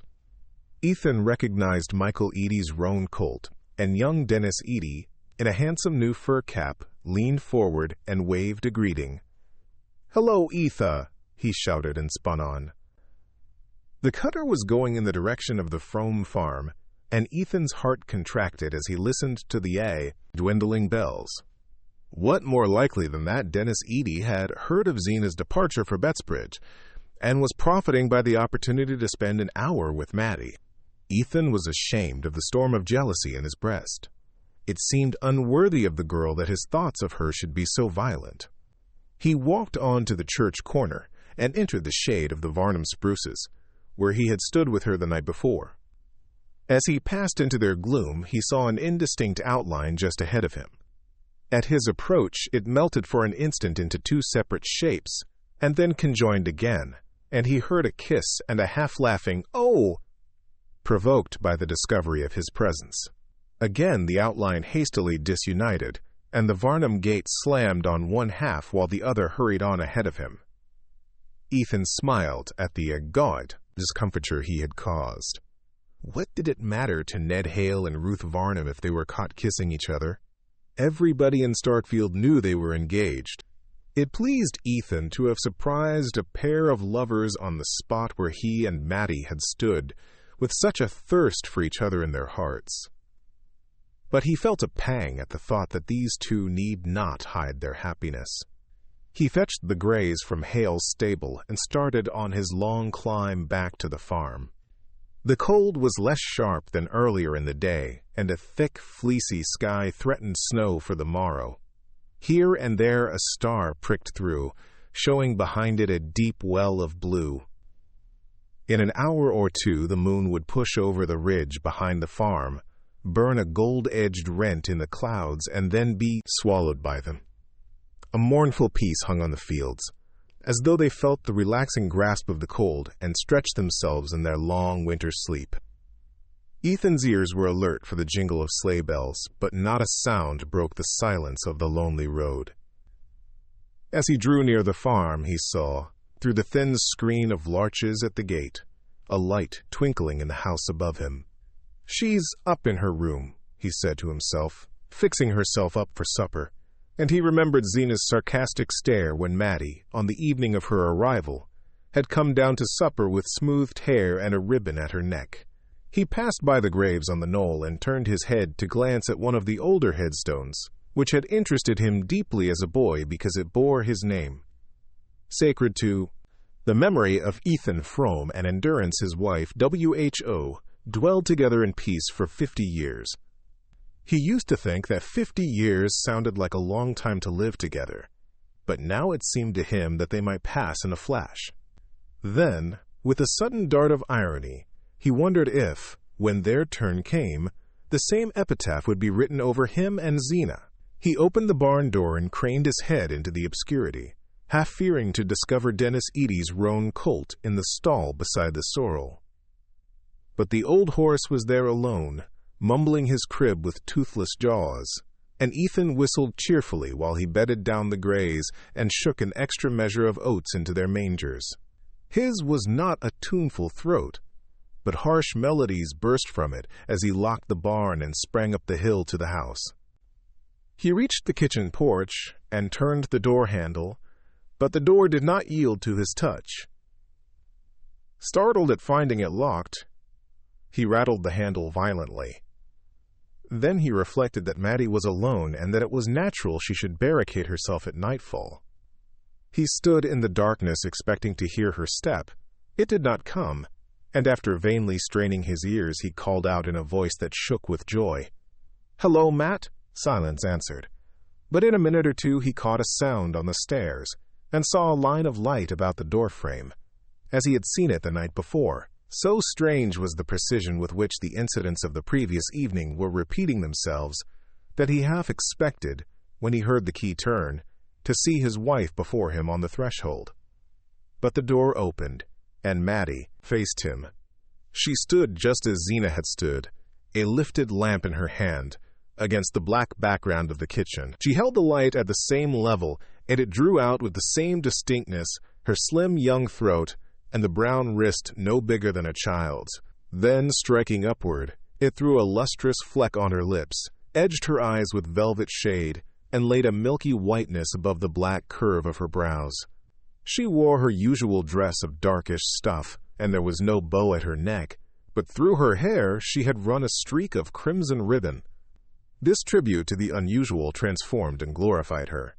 She seemed to Ethan taller, fuller, more womanly in shape and motion. She stood aside, smiling silently while he entered, and then moved away from him with something soft and flowing in her gait. She set the lamp on the table, and he saw that it was carefully laid for supper, with fresh doughnuts, stewed blueberries, and his favorite pickles in a dish of gay red glass. A bright fire glowed in the stove, and the cat lay stretched before it, watching the table with a drowsy eye. Ethan was suffocated with a sense of well-being. He went out into the passage to hang up his coat and pull off his wet boots. When he came back, Mattie had set the teapot on the table and the cat was rubbing itself persuasively against her ankles. "Why, Puss! I nearly tripped over you," she cried, the laughter sparkling through her lashes. Again, Ethan felt a sudden twinge of jealousy. Could it be his coming that gave her such a kindled face? "Well, Matt, any visitors?" He threw off, stooping down carelessly to examine the fastening of the stove. She nodded and laughed. "Yes, one," and he felt a blackness settling on his brows. "Who was that?" he questioned, raising himself up to slant a glance at her beneath his scowl. Her eyes danced with malice. "Why, Jotham Powell." He came in after he got back, and asked for a drop of coffee before he went down home. The blackness lifted and light flooded Ethan's brain. "That all? Well, I hope you made out to let him have it." And after a pause he felt it right to add, "I suppose he got Zena over to the flats all right?" "Oh, yes, in plenty of time." The name threw a chill between them, and they stood a moment looking sideways at each other before Mattie said with a shy laugh, "I guess it's about time for supper." They drew their seats up to the table, and the cat, unbidden, jumped between them into Zena's empty chair. "Oh, puss," said Maddie, and they laughed again. Ethan, a moment earlier, had felt himself on the brink of eloquence, but the mention of Zena had paralyzed him. Maddie seemed to feel the contagion of his embarrassment, and sat with downcast lids, sipping her tea, while he feigned an insatiable appetite for doughnuts and sweet pickles. At last, after casting about for an effective opening, he took a long gulp of tea, cleared his throat, and said, "Looks as if there'd be more snow." She feigned great interest. "Is that so? Do you suppose it'll interfere with Zena's getting back?" She flushed red as the question escaped her, and hastily set down the cup she was lifting. Ethan reached over for another helping of pickles. "You never can tell. This time of year it drifts so bad on the flats." The name had benumbed him again, and once more he felt as if Zena were in the room between them. "Oh, puss, you're too greedy," Maddie cried. The cat, unnoticed, had crept up on muffled paws from Zena's seat to the table, and was stealthily elongating its body in the direction of the milk jug, which stood between Ethan and Maddie. The two leaned forward at the same moment, and their hands met on the handle of the jug. Maddie's hand was underneath, and Ethan kept his clasped on it a moment longer than was necessary. The cat, profiting by this unusual demonstration, tried to effect an unnoticed retreat, and in doing so backed into the pickle dish, which fell to the floor with a crash. Maddie, in an instant, had sprung from her chair and was down on her knees by the fragments. "Ah, Ethan, Ethan, it's all to pieces. What will Zena say?" But this time his courage was up. "Well, she'll have to say it to the cat anyway," he rejoined with a laugh, kneeling down at Maddie's side to scrape up the swimming pickles. She lifted stricken eyes to him. "Yes, but you see, she never meant it should be used, not even when there was company, and I had to get up on the stepladder to reach it down from the top shelf of the china closet, where she keeps it with all her best things, and of course she'll want to know why I did it." The case was so serious that it called forth all of Ethan's latent resolution. "She needn't know anything about it if you keep quiet. I'll get another just like it tomorrow. Where did it come from? I'll go to Shad's Falls for it if I have to." "Oh, you'll never get another even there. It was a wedding present. Don't you remember? It came all the way from Philadelphia, from Zena's aunt that married the minister. That's why she wouldn't ever use it. Oh, Ethan, Ethan, what in the world shall I do?" She began to cry, and he felt as if every one of her tears were pouring over him like burning lead. "Don't, Matt, don't.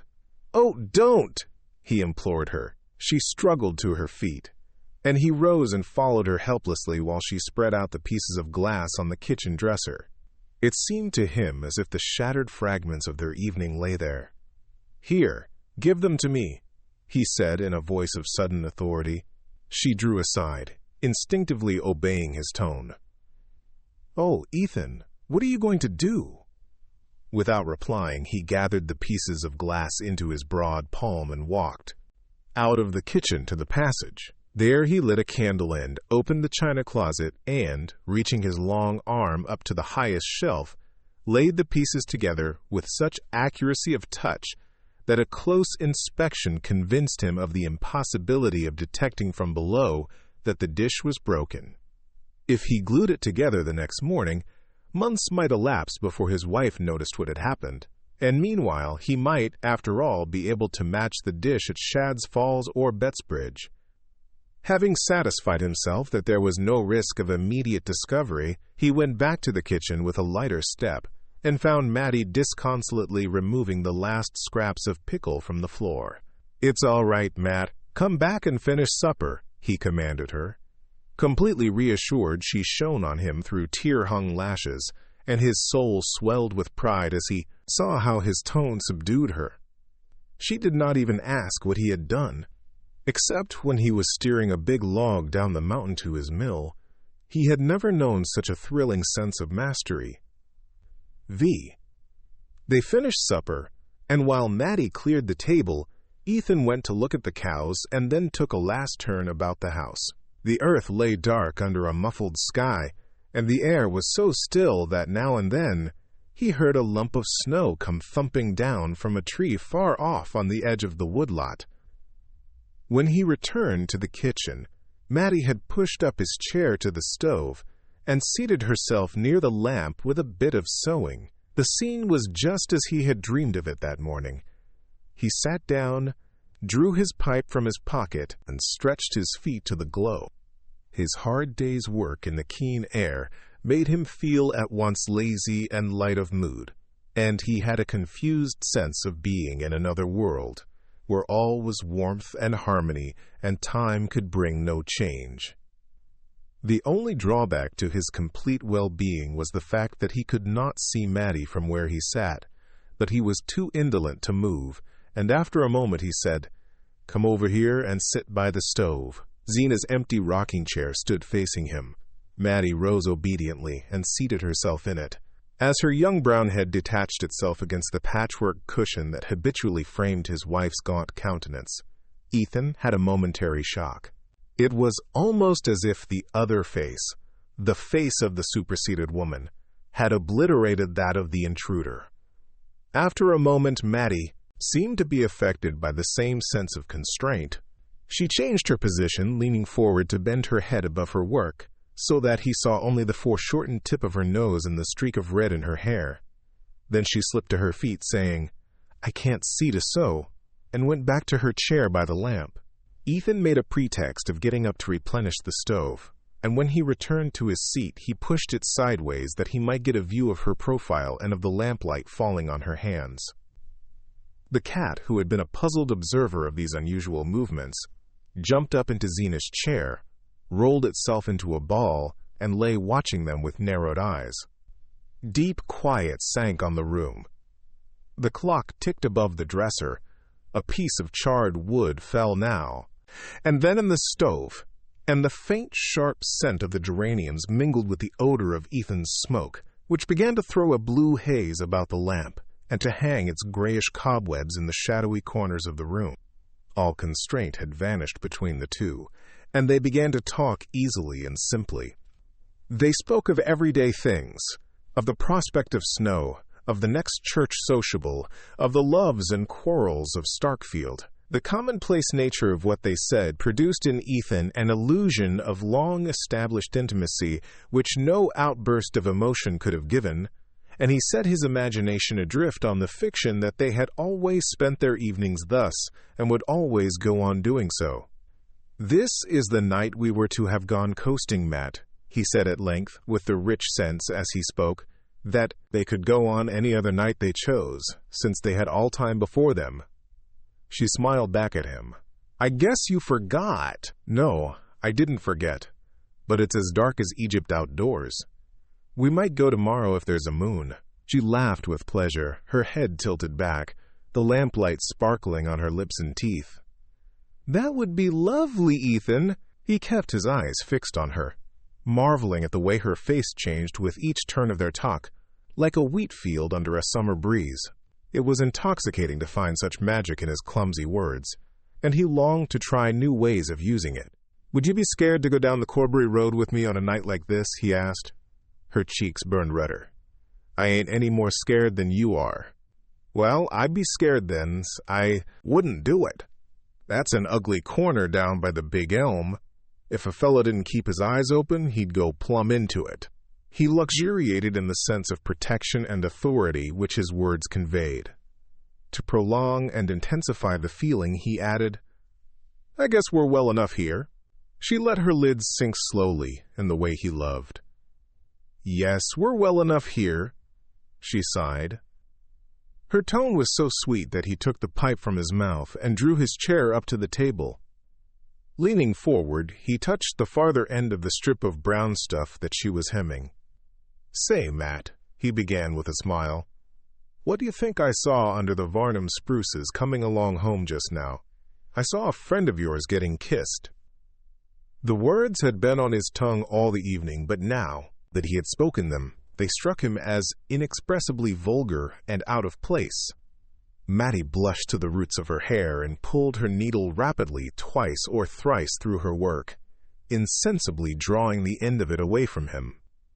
"I suppose it was Ruth and Ned," she said in a low voice, as though he had suddenly touched on something grave. Ethan had imagined that his illusion might open the way to the accepted pleasantries, and these perhaps in turn to a harmless caress, if only a mere touch on her hand. But now he felt as if her blush had set a flaming guard about her. He supposed it was his natural awkwardness that made him feel so. He knew that most young men made nothing at all of giving a pretty girl a kiss, and he remembered that the night before, when he had put his arm about Maddie, she had not resisted. But that had been out of doors, under the open, irresponsible night. Now, in the warm lamplit room, with all its ancient implications of conformity and order, she seemed infinitely farther away from him and more unapproachable. To ease his constraint, he said, "I suppose they'll be setting a date before long." "Yes? I shouldn't wonder if they got married sometime along in the summer." She pronounced the word married as if her voice caressed it. It seemed a rustling covert leading to enchanted glades. A pang shot through Ethan, and he said, twisting away from her in his chair, "It'll be your turn next, I wouldn't wonder." She laughed a little uncertainly. "Why do you keep on saying that?" He echoed her laugh. "I guess I do it to get used to the idea." He drew up to the table again, and she sewed on in silence, with dropped lashes, while he sat in fascinated contemplation of the way in which her hands went up and down above the strip of stuff, just as he had seen a pair of birds make short perpendicular flights over a nest they were building. At length, without turning her head or lifting her lids, she said in a low tone, "It's not because you think Zena's got anything against me, is it?" His former dread started up full-armed at the suggestion. "Why? What do you mean?" he stammered. She raised distressed eyes to his, her work dropping on the table between them. "I don't know. I thought last night she seemed to have." "I'd like to know what," he growled. "Nobody can tell with Zena." It was the first time they had ever spoken so openly of her attitude toward Maddie, and the repetition of the name seemed to carry it to the farther corners of the room and send it back to them in long repercussions of sound. Maddie waited, as if to give the echo time to drop, and then went on. "She hasn't said anything to you?" He shook his head. "No, not a word." She tossed the hair back from her forehead with a laugh. "I guess I'm just nervous then. I'm not going to think about it anymore." "Oh, no. Don't let's think about it, Matt." The sudden heat of his tone made her color mount again, not with a rush, but gradually, delicately, like the reflection of a thought stealing slowly across her heart. She sat silent, her hands clasped on her work, and it seemed to him that a warm current flowed toward him, along the strip of stuff that still lay unrolled between them. Cautiously, he slid his hand palm downward along the table till his fingertips touched the end of the stuff. A faint vibration of her lashes seemed to show that she was aware of his gesture, and that it had sent a countercurrent back to her, and she let her hands lie motionless on the other end of the strip. As they sat thus, he heard a sound behind him and turned his head. The cat had jumped from Zena's chair to dart at a mouse in the wainscot, and as a result of the sudden movement, the empty chair had set up a spectral rocking. She'll be rocking in it herself this time tomorrow, Ethan thought. I've been in a dream, and this is the only evening we'll ever have together. The return to reality was as painful as the return to consciousness after taking an anesthetic. His body and brain ached with indescribable weariness, and he could think of nothing to say or to do that should arrest the mad flight of the moments. His alteration of mood seemed to have communicated itself to Maddie. She looked up at him languidly, as though her lids were weighted with sleep and it cost her an effort to raise them. Her glance fell on his hand, which now completely covered the end of her work, and grasped it as if it were a part of herself. He saw a scarcely perceptible tremor cross her face, and without knowing what he did, he stooped his head and kissed the bit of stuff in his hold. As his lips rested on it, he felt it glide slowly from beneath them, and saw that Maddie had risen and was silently rolling up her work. She fastened it with a pin, and then, finding her thimble and scissors, put them with the roll of stuff into the box covered with fancy paper which he had once brought to her from Bettsbridge. He stood up also, looking vaguely about the room. The clock above the dresser struck 11. "Is the fire all right?" she asked in a low voice. He opened the door of the stove and poked aimlessly at the embers. When he raised himself again, he saw that she was dragging toward the stove, the old soapbox lined with carpet in which the cat made its bed. Then she recrossed the floor and lifted 2 of the geranium pots in her arms, moving them away from the cold window. He followed her and brought the other geraniums, the hyacinth bulbs in a cracked custard bowl, and the German ivy trained over an old croquet hoop. When these nightly duties were performed, there was nothing left to do but to bring in the tin candlestick from the passage, light the candle, and blow out the lamp. Ethan put the candlestick in Mattie's hand, and she went out of the kitchen ahead of him, the light that she carried before her making her dark hair look like a drift of mist on the moon. "Good night, Matt," he said as she put her foot on the first step of the stairs. She turned and looked at him a moment. "Good night, Ethan," she answered, and went up. When the door of her room had closed on her, he remembered that he had not even touched her hand. VI. The next morning at breakfast, Jotham Powell was between them, and Ethan tried to hide his joy under an air of exaggerated indifference, lounging back in his chair to throw scraps to the cat, growling at the weather, and not so much as offering to help Mattie when she rose to clear away the dishes.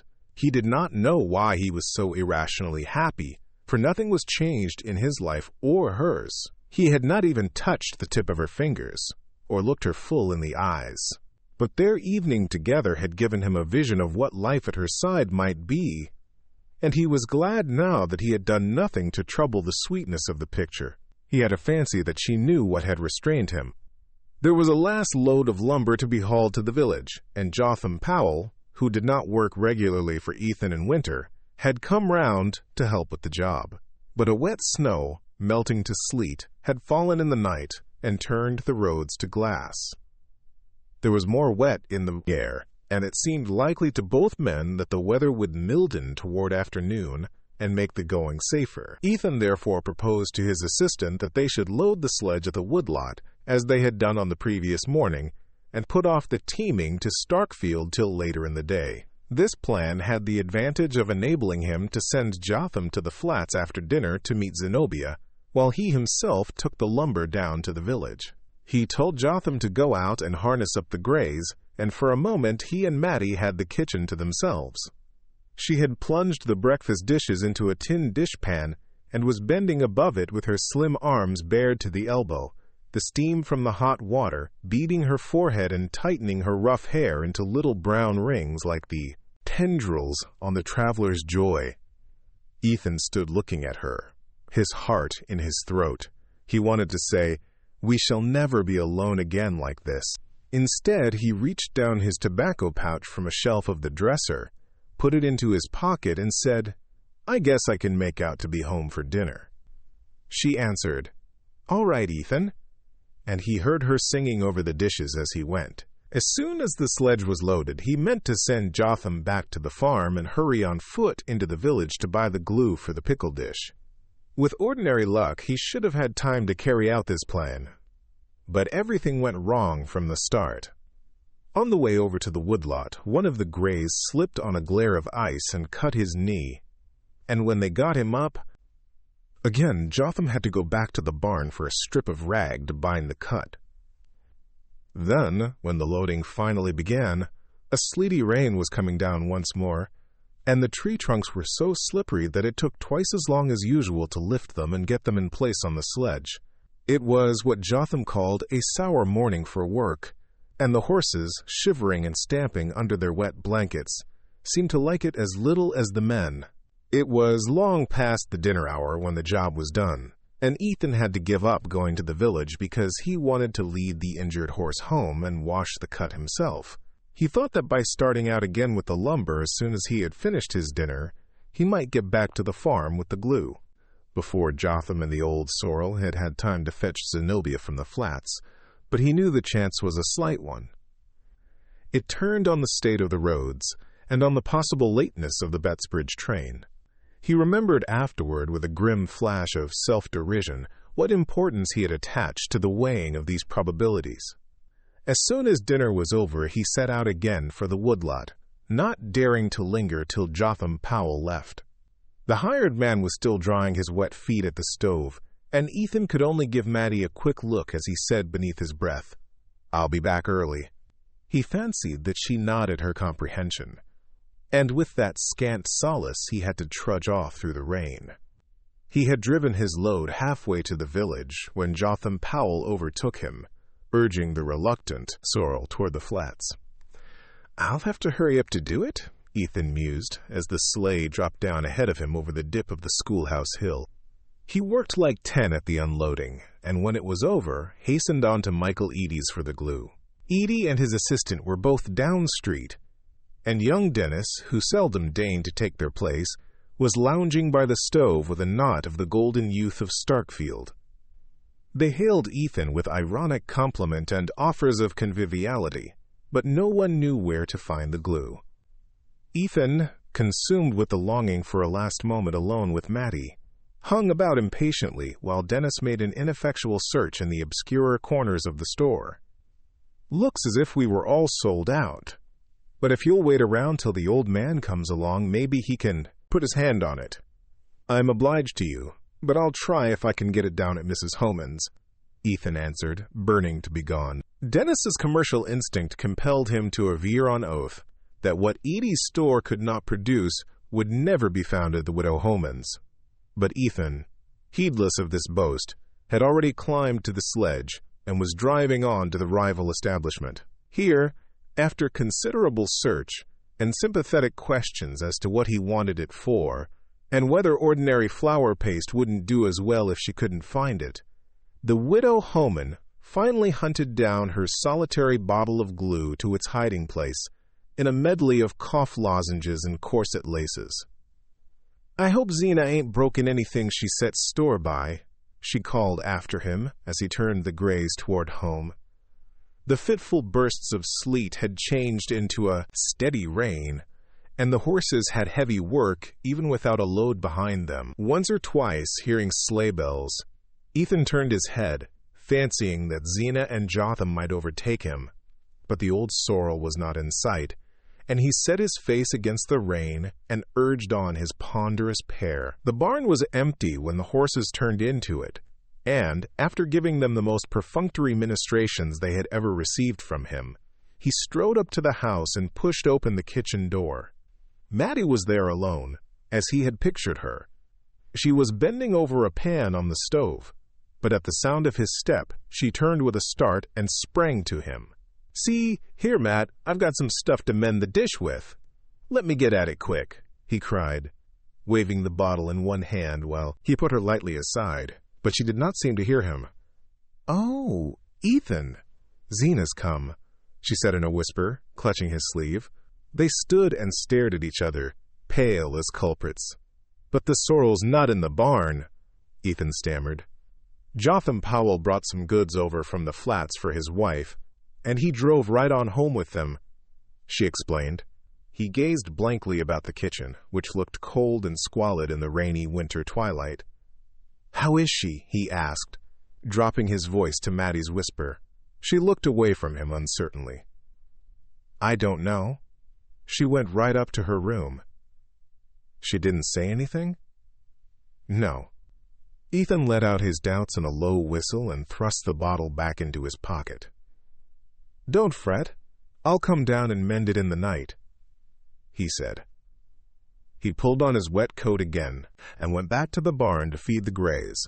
While he was there, Jotham Powell drove up with the sleigh, and when the horses had been attended to, Ethan said to him, "You might as well come back up for a bite." He was not sorry to assure himself of Jotham's neutralizing presence at the supper table, for Zena was always nervous after a journey, but the hired man, though seldom loath to accept a meal not included in his wages, opened his stiff jaws to answer slowly, "I'm obliged to you, but I guess I'll go along back."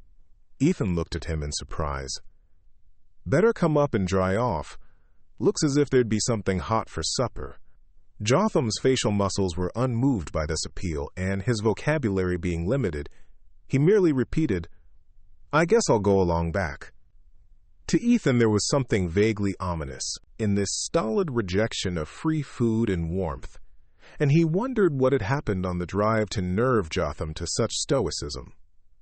Perhaps Zena had failed to see the new doctor or had not liked his counsels. Ethan knew that in such cases the first person she met was likely to be held responsible for her grievance. When he re-entered the kitchen, the lamp lit up the same scene of shining comfort as on the previous evening. The table had been as carefully laid. A clear fire glowed in the stove. The cat dozed in its warmth, and Maddie came forward carrying a plate of doughnuts. She and Ethan looked at each other in silence. Then she said, as she had said the night before, "I guess it's about time for supper." 7. Ethan went out into the passage to hang up his wet garments. He listened for Zena's step and, not hearing it, called her name up the stairs. She did not answer, and after a moment's hesitation he went up and opened her door. The room was almost dark, but in the obscurity he saw her sitting by the window, bolt upright, and knew by the rigidity of the outline projected against the pane that she had not taken off her traveling dress.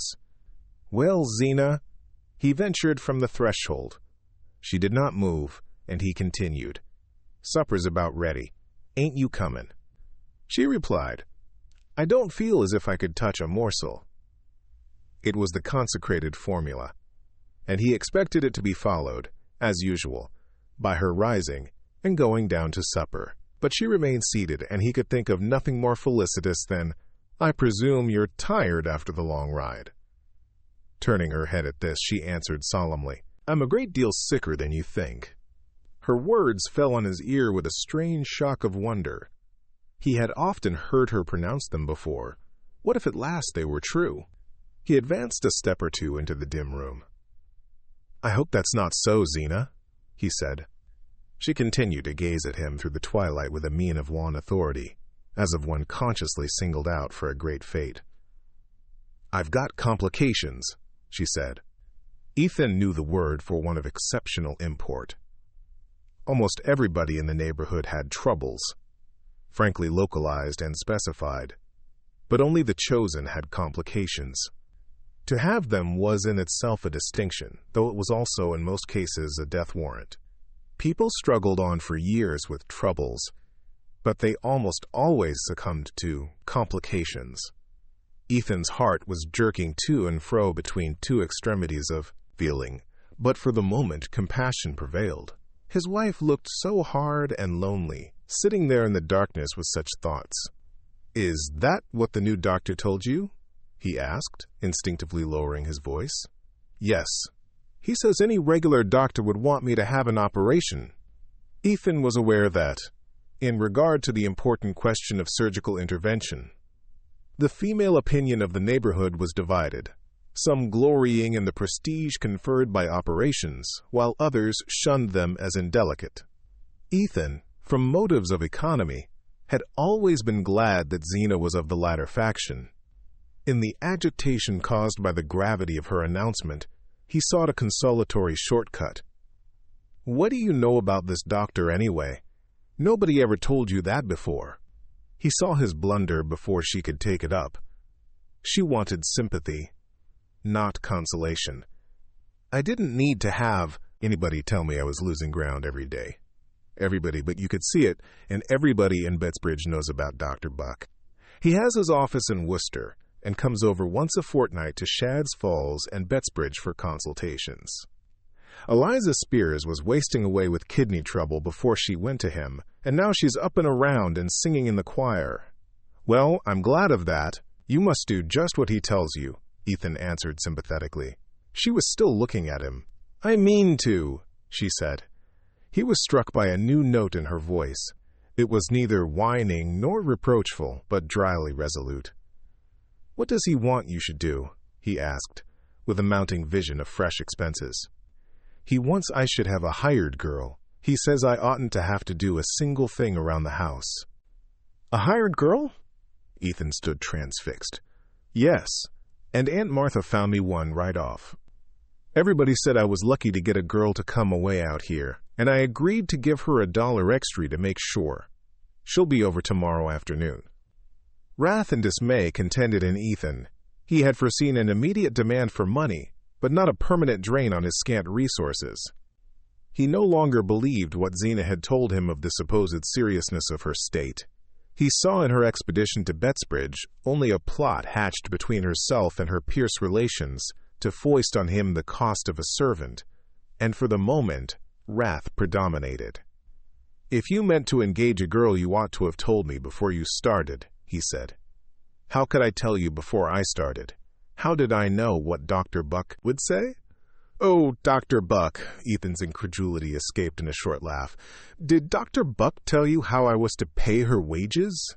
Her voice rose furiously with his. "No, he didn't, for I'd, been ashamed to tell him that you grudged me the money to get back my health when I lost it nursing your own mother." "You lost your health nursing mother?" "Yes, and my folks all told me at the time you couldn't do no less than marry me after Zena." Through the obscurity which hid their faces, their thoughts seemed to dart at each other like serpents shooting venom. Ethan was seized with horror of the scene and shame at his own share in it. It was as senseless and savage as a physical fight between two enemies in the darkness. He turned to the shelf above the chimney, groped for matches, and lit the one candle in the room. At first its weak flame made no impression on the shadows. Then Zena's face stood grimly out against the uncurtained pane which had turned from gray to black. It was the first scene of open anger between the couple in their sad 7 years together, and Ethan felt as if he had lost an irretrievable advantage in descending to the level of recrimination. But the practical problem was there and had to be dealt with. "You know I haven't got the money to pay for a girl, Zena. You'll have to send her back. I can't do it. The doctor says it'll be my death if I go on slaving the way I've had to. He doesn't understand how I've stood it as long as I have." "Slaving?" He checked himself again. "You shun. To lift a hand, if he says so. I'll do everything. Round the house myself." She broke in. "You're neglecting the farm enough already." And this being true, he found no answer, and left her time to add ironically, "Better send me over to the almshouse and done with it. I guess there's been Fromes there afore now." The taunt burned into him, but he let it pass. "I haven't got the money." That settles it. There was a moment's pause in the struggle, as though the combatants were testing their weapons. Then Zena said in a level voice, "I thought you were to get $50 from Andrew Hale for that lumber." "Andrew Hale never pays under 3 months." He had hardly spoken when he remembered the excuse he had made for not accompanying his wife to the station the day before, and the blood rose to his frowning brows. "Why, you told me yesterday you'd fixed it up with him to pay cash down. You said that was why you couldn't drive me over to the flats." Ethan had no suppleness in deceiving. He had never before been convicted of a lie, and all the resources of evasion failed him. "I guess that was a misunderstanding," he stammered. "You ain't got the money?" "No." "And you ain't gonna get it?" "No." "Well, I couldn't know that when I engaged the girl, could I?" "No." He paused to control his voice. "But you know it now." "I'm sorry, but it can't be helped. You're a poor man's wife, Zena, but I'll do the best I can for you." For a while she sat motionless, as if reflecting, her arms stretched along the arms of her chair, her eyes fixed on vacancy. "Oh, I guess we'll make out," she said mildly. The change in her tone reassured him. "Of course, we will. There's a whole lot more I can do for you, and Maddie." Zena, while he spoke, seemed to be following out some elaborate mental calculation. She emerged from it to say, "There'll be Maddie's board less, anyhow." Ethan, supposing the discussion to be over, had turned to go down to supper. He stopped short, not grasping what he heard.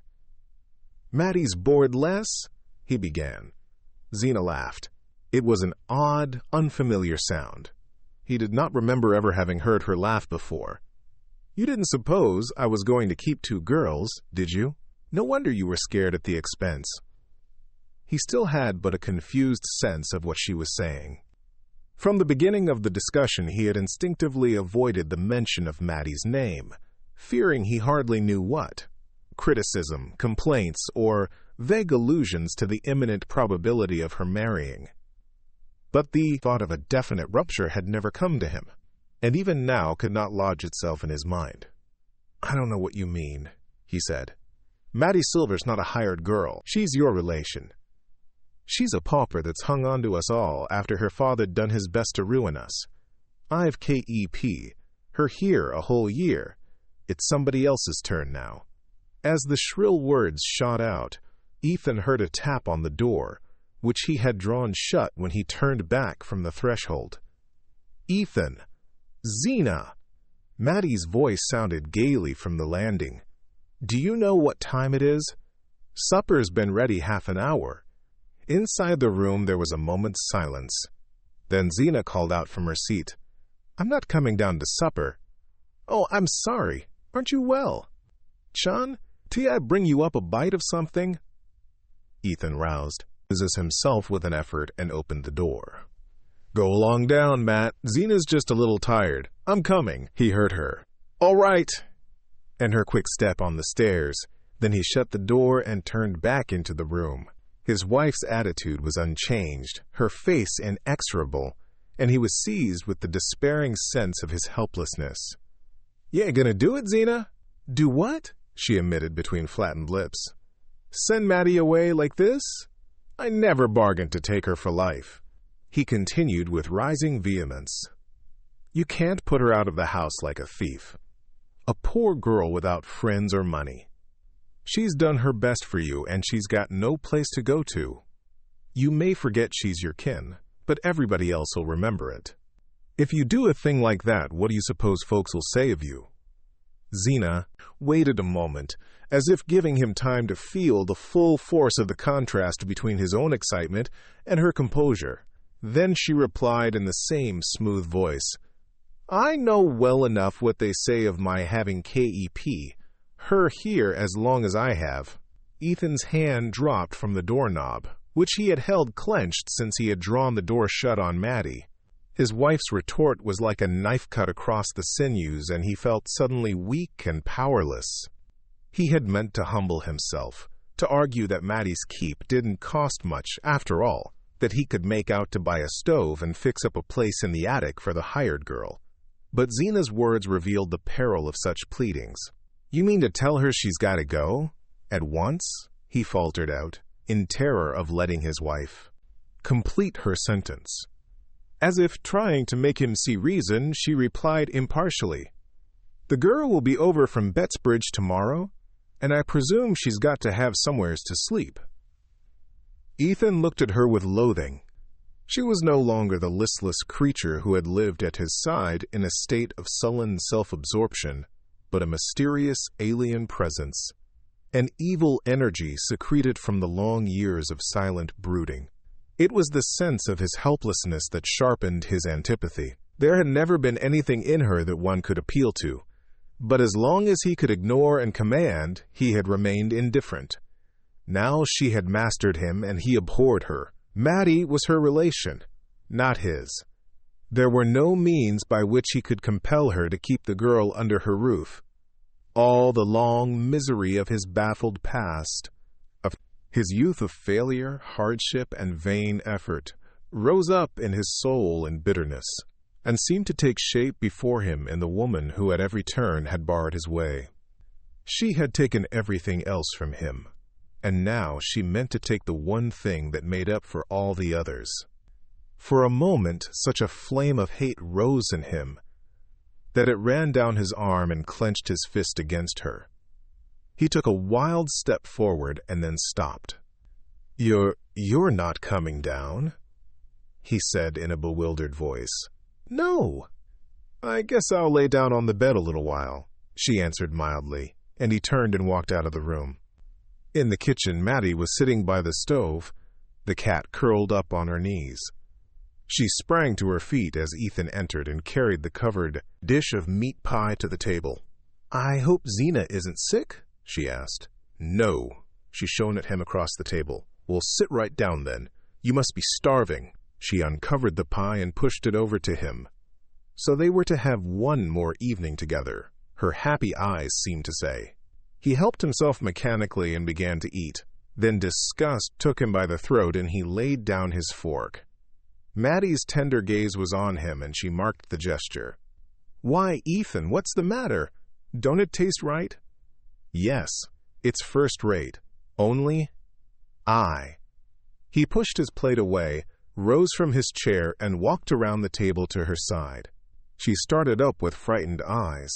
"Ethan, there's something wrong. I knew there was." She seemed to melt against him in her terror, and he caught her in his arms, held her fast. There, felt her lashes beat his cheek like netted butterflies. "What is it? What is it?" she stammered. But he had found her lips at last and was drinking unconsciousness of everything but the joy they gave him. She lingered a moment, caught in the same strong current. Then she slipped from him and drew back a step or two, pale and troubled. Her look smote him with compunction, and he cried out, as if he saw her drowning in a dream. "You can't go, Matt. I'll never let you." "Go? Go?" she stammered. "Must I go?" The words went on sounding between them, as though a torch of warning flew from hand to hand through a black landscape. Ethan was overcome with shame at his lack of self-control in flinging the news at her so brutally. His head reeled, and he had to support himself against the table. All the while, he felt as if he were still kissing her, and yet dying of thirst for her lips. "Ethan, what has happened? Is Zena mad with me?" Her cry steadied him, though it deepened his wrath and pity. "No, no," he assured her. "It's not that. But this new doctor has scared her about herself. You know she believes all they say the first time she sees them. And this one's told her she won't get well unless she lays up and don't do a thing about the house. Not for months." He paused, his eyes wandering from her miserably. She stood silent a moment, drooping before him like a broken branch. She was so small and weak-looking that it wrung his heart. But suddenly she lifted her head and looked straight at him. "And she wants somebody handier in my place? Is that it?" "That's what she says tonight." "If she says it tonight, she'll say it tomorrow." Both bowed to the inexorable truth. They knew that Zena never changed her mind, and that in her case a resolve once taken was equivalent to an act performed. There was a long silence between them. Then Maddie said in a low voice, "Don't be too sorry, Ethan." "Oh, God, oh, God," he groaned. The glow of passion he had felt for her had melted to an aching tenderness. He saw her quick lids beating back the tears, and longed to take her in his arms and soothe her. "You're letting your supper get cold," she admonished him with a pale gleam of gaiety. "Oh, Matt, Matt, where'll you go to?" Her lids sank and a tremor crossed her face. He saw that for the first time the thought of the future came to her distinctly. "I might get something to do over at Stamford," she faltered, as if knowing that he knew she had no hope. He dropped back into his seat and hid his face in his hands. Despair seized him at the thought of her setting out alone to renew the weary quest for work. In the only place where she was known, she was surrounded by indifference or animosity. And what chance had she, inexperienced and untrained among the million bread-seekers of the cities? There came back to him miserable tales he had heard at Worcester, and the faces of girls whose lives had begun as hopefully as Maddie's. It was not possible to think of such things without a revolt of his whole being. He sprang up suddenly. "You can't go, Matt. I won't let you." "She's always had her way, but I mean to have mine now." Maddie lifted her hand with a quick gesture, and he heard his wife's step behind him. Zena came into the room with her dragging down at the heel step, and quietly took her accustomed seat between them. "I felt a little mite better," And Dr. Buck says I ought to eat all I can to keep my strength up, even if I ain't got any appetite," she said in her flat whine, reaching across Maddie for the teapot. Her good dress had been replaced by the black calico and brown knitted shawl which formed her daily wear, and with them she had put on her usual face and manner. She poured out her tea, added a great deal of milk to it, helped herself largely to pie and pickles, and made the familiar gesture of adjusting her false teeth before she began to eat. The cat rubbed itself ingratiatingly against her, and she said, "Good pussy," stooped to stroke it, and gave it a scrap of meat from her plate. Ethan sat speechless, not pretending to eat, but Maddie nibbled valiantly at her food and asked Zena one or two questions about her visit to Bettsbridge. Zena answered in her everyday tone and, warming to the theme, regaled them with several vivid descriptions of intestinal disturbances among her friends and relatives. She looked straight at Maddie as she spoke, a faint smile deepening the vertical lines between her nose and chin. When supper was over, she rose from her seat and pressed her hand to the flat surface over the region of her heart. "That pie of yours always sets a mite heavy, Matt," she said, not ill-naturedly. She seldom abbreviated the girl's name, and when she did so it was always a sign of affability. "I've a good mind to go and hunt up those stomach powders I got last year over in Springfield," she continued. "I ain't tried them for quite a while, and maybe they'll help the heartburn." Maddie lifted her eyes. "Can't I get them for you, Zena?" she ventured. "No, they're in a place you don't know about," Zena answered darkly, with one of her secret looks. She went out of the kitchen, and Maddie, rising, began to clear the dishes from the table. As she passed Ethan's chair, their eyes met and clung together desolately. The warm, still kitchen looked as peaceful as the night before. The cat had sprung to Zena's rocking chair, and the heat of the fire was beginning to draw out the faint, sharp scent of the geraniums. Ethan dragged himself wearily to his feet. "I'll go out and take a look around," he said, going toward the passage to get his lantern. As he reached the door, he met Zena coming back into the room, her lips twitching with anger, a flush of excitement on her sallow face. The shawl had slipped from her shoulders and was dragging at her downtrodden heels, and in her hand she carried the fragments of the red glass pickle dish. "I'd like to know who done this," she said, looking sternly from Ethan to Maddie. There was no answer, and she continued in a trembling voice. "I went to get those powders I'd put away in Father's old spectacle case, top of the china closet, where I keep the things I set store by, so's folks shan't meddle with them." Her voice broke, and two small tears hung on her lashless lids and ran slowly down her cheeks. "It takes the stepladder to get at the top shelf, and I put Aunt Philura Maple's pickle dish up there. O purpose when we was married, and it's never been down since, 'cept for the spring cleaning, and then I always lifted it with my own hands, so's it shouldn't get broke." She laid the fragments reverently on the table. "I want to know who done this," she quavered. At the challenge, Ethan turned back into the room and faced her. "I can tell you then. The cat done it." "The cat?" "That's what I said." She looked at him hard, and then turned her eyes to Maddie, who was carrying the dishpan to the table. "I'd like to know how the cat got into my china closet," she said. "Chesson? Mice, I guess," Ethan rejoined. "There was a mouse round the kitchen all last evening." Zena continued to look from one to the other. Then she emitted her small, strange laugh. "I knew the cat was a smart cat," she said in a high voice, "but I didn't know he was smart enough to pick up the pieces of my pickle dish and lay 'em edge to edge on the very shelf he knocked 'em off of." Maddie suddenly drew her arms out of the steaming water. "It wasn't Ethan's fault, Zena. The cat did break the dish, but I got it down from the china closet, and I'm the one to blame for its getting broken." Zena stood beside the ruin of her treasure, stiffening into a stony image of resentment. "You got down my pickle dish. What for?" A bright flush flew to Maddie's cheeks. "I wanted to make the supper table pretty," she said. "You wanted to make the supper table pretty, and you waited till my back was turned, and took the thing I set most store by of anything I've got, and wouldn't never use it. not even when the minister come to dinner or Aunt Martha Pierce come over from Bettsbridge. Zena paused with a gasp, as if terrified by her own evocation of the sacrilege. "You're a bad girl, Mattie Silver, and I always known it. It's the way your father begun. And I was warned of it when I took you, and I tried to keep my things where you couldn't get at 'em. And now you've took from me the one I cared for most of all." She broke off in a short spasm of sobs that passed and left her more than ever like a shape of stone.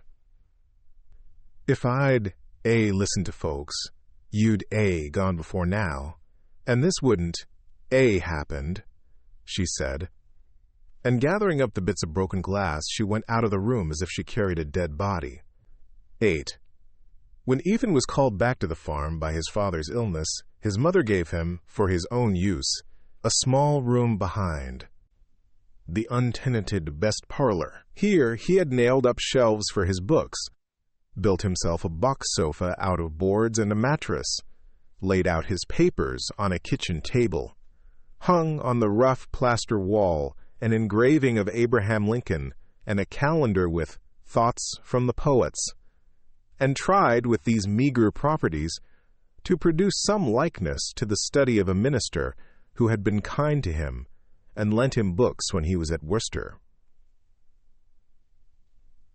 He still took refuge there in summer, but when Mattie came to live at the farm he had to give her his stove, and consequently the room was uninhabitable for several months of the year. To this retreat he descended as soon as the house was quiet, and Zena's steady breathing from the bed had assured him that there was to be no sequel to the scene in the kitchen. After Zena's departure, he and Mattie had stood speechless, neither seeking to approach the other.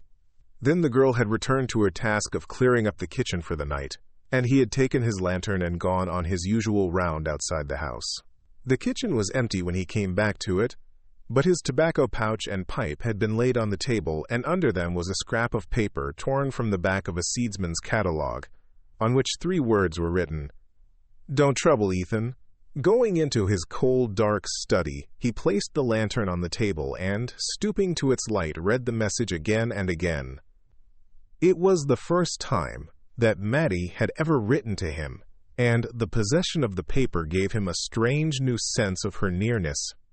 Yet it deepened his anguish by reminding him that henceforth they would have no other way of communicating with each other. For the life of her smile, the warmth of her voice, only cold paper and dead words.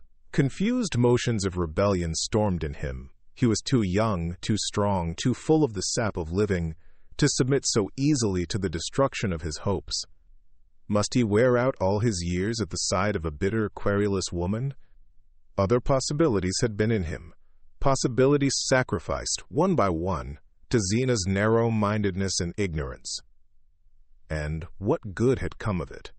She was 100 times bitterer and more discontented than when he had married her. The one pleasure left her was to inflict pain on him.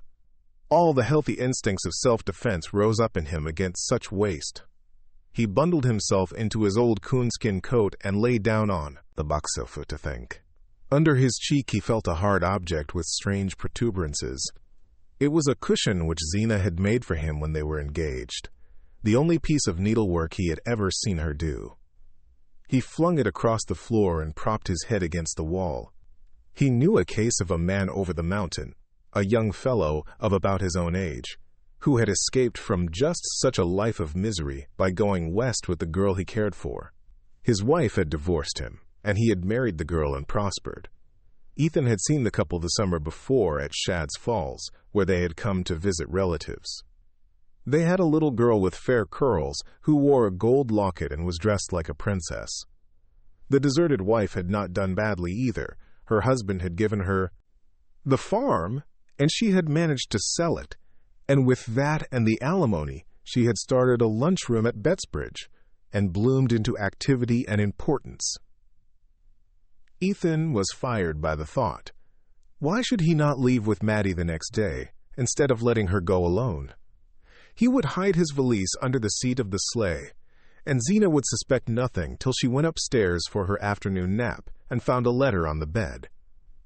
His impulses were still near the surface, and he sprang up, relit the lantern, and sat down at the table. He rummaged in the drawer for a sheet of paper, found one, and began to write. "Zena, I've done all I could for you, and I don't see as it's been any use. I don't blame you, nor I don't blame myself. Maybe both of us will do better, separate. I'm going to try my luck west, and you can sell the farm and mill and keep the money." His pen paused on the word, which brought home to him the relentless conditions of his lot. If he gave the farm and mill to Zena, what would be left him to start his own life with? Once in the West, he was sure of picking up work. He would not have feared to try his chance alone. But with Maddie depending on him, the case was different. And what of Zena's fate? Farm and mill were mortgaged to the limit of their value, and even if she found a purchaser, in itself an unlikely chance, it was doubtful if she could clear $1,000 on the sale. Meanwhile, how could she keep the farm going? It was only by incessant labor and personal supervision that Ethan drew a meager living from. His land, and his wife, even if she were in better health than she imagined, could never carry such a burden alone. Well, she could go back to her people then, and see what they would do for her. It was the fate she was forcing on Maddie. Why not let her try it herself? By the time she had discovered his whereabouts and brought suit for divorce, he would probably, wherever he was, be earning enough to pay her a sufficient alimony. And the alternative was to let Maddie go forth alone, with far less hope of ultimate provision. He had scattered the contents of the table drawer in his search for a sheet of paper, and as he took up his pen, his eye fell on an old copy of the Bettsbridge Eagle. The advertising sheet was folded uppermost, and he read the seductive words, "Trips to the West, reduced rates." He drew the lantern nearer and eagerly scanned the fares. Then the paper fell from his hand, and he pushed aside his unfinished letter. A moment ago, he had wondered what he and Maddie were to live on when they reached the West. Now he saw that he had not even the money to take her there. Borrowing was out of the question. 6 months before, he had given his only security to raise funds for necessary repairs to the mill, and he knew that without security, no one at Starkfield would lend him $10. The inexorable facts closed in on him like prison warders handcuffing a convict. There was no way out. None. He was a prisoner for life, and now his one ray of light was to be extinguished. He crept back heavily to the sofa, stretching himself out with limbs so leaden that he felt as if they would never move again. Tears rose in his throat and slowly burned their way to his lids. As he lay there, the windowpane that faced him, growing gradually lighter, inlaid upon the darkness a square of moon-suffused sky. Drove. A crooked tree branch crossed it, a branch of the apple tree under which, on summer evenings, he had sometimes found Maddie sitting when he came up from the mill. Slowly the rim of the rainy vapors caught fire and burnt away, and a pure moon swung into the blue. Ethan, rising on his elbow, watched the landscape whiten and shape itself under the sculpture of the moon. This was the night on which he was to have taken Maddie coasting, and there hung the lamp to light them. He looked out at the slopes bathed in luster, the silver-edged darkness of the woods, the spectral purple of the hills against the sky, and it seemed as though all the beauty of the night had been poured out to mock his wretchedness. He fell asleep, and when he woke, the chill of the winter dawn was in the room. He felt cold and stiff and hungry, and ashamed of being hungry. He rubbed his eyes and went to the window. A red sun stood over the gray rim of the fields, behind trees that looked black and brittle. He said to himself, "This is Matt's last day," and tried to think what the place would be without her. As he stood there, he heard a step behind him, and she entered. "Oh, Ethan, were you here all night?" She looked so small and pinched, in her poor dress, with the red scarf wound about her, and the cold light turning her paleness sallow, that Ethan stood before her without speaking. "You must be frozen," she went on, fixing lusterless eyes on him. He drew a step nearer. "How did you know I was here?" "Because I heard you go downstairs again after I went to bed, and I listened all night, and you didn't come up." All his tenderness rushed to his lips. He looked at her and said, "I'll come right along and make up the kitchen fire." They went back to the kitchen, and he fetched the coal and kindlings and cleared out the stove for her, while she brought in the milk and the cold remains of the meat pie. When warmth began to radiate from the stove and the first ray of sunlight lay on the kitchen floor, Ethan's dark thoughts melted in the mellower air. The sight of Mattie going about her work, as he had seen her on so many mornings, made it seem impossible that she should ever cease to be a part of the scene. He said to himself that he had doubtless exaggerated the significance of Zena's threats, and that she too, with the return of daylight, would come to a saner mood. He went up to Mattie as she bent above the stove and laid his hand on her arm. "I don't want you should trouble either," he said, looking down into her eyes with a smile. She flushed up warmly and whispered back, "No, Ethan, I ain't going to trouble." "I guess things'll straighten out," he added. There was no answer but a quick throb of her lids, and he went on. "She ain't said anything this morning?" "No, I haven't seen her yet." "Don't you take any notice when you do." With this injunction he left her and went out to the cow barn. He saw Jotham Powell walking up the hill through the morning mist, and the familiar sight added to his growing conviction of security. As the two men were clearing out the stalls, Jotham rested on his pitchfork to say, "Dan'l Byrne's goin' over to the flats today noon, and he could take Mattie's trunk along and make it easier readin' when I take her over in the sleigh." Ethan looked at him blankly, and he continued, "Ms. Frome said the new girl'd be at the flats at 5, and I was to take Mattie then, so's she could catch the 6 o'clock train for Stamford." Ethan felt the blood drumming in his temples. He had to wait a moment before he could find voice to say, "Oh, it ain't so sure about Mattie's goin'." "That's so," said Jotham indifferently, and they went on with their work. When they returned to the kitchen, the two women were already at breakfast. Zena had an air of unusual alertness and activity. She drank 2 cups of coffee and fed the cat with the scraps left in the pie dish. Then she rose from her seat and, walking over to the window, snipped 2 or 3 yellow leaves from the geraniums.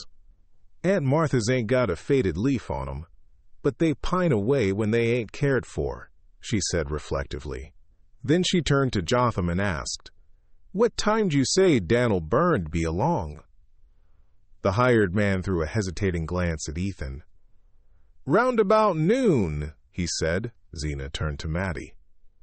"That trunk of yours is too heavy for the sleigh, and Dan'l Byrne'll be round to take it over to the flats," she said. "I'm much obliged to you, Zena," said Mattie. "I'd like to go over things with you first," Zena continued in an unperturbed voice. "I know there's a huckabuck towel missing, and I can't make out what you done with that match. Safety used to stand behind the stuffed owl in the parlor."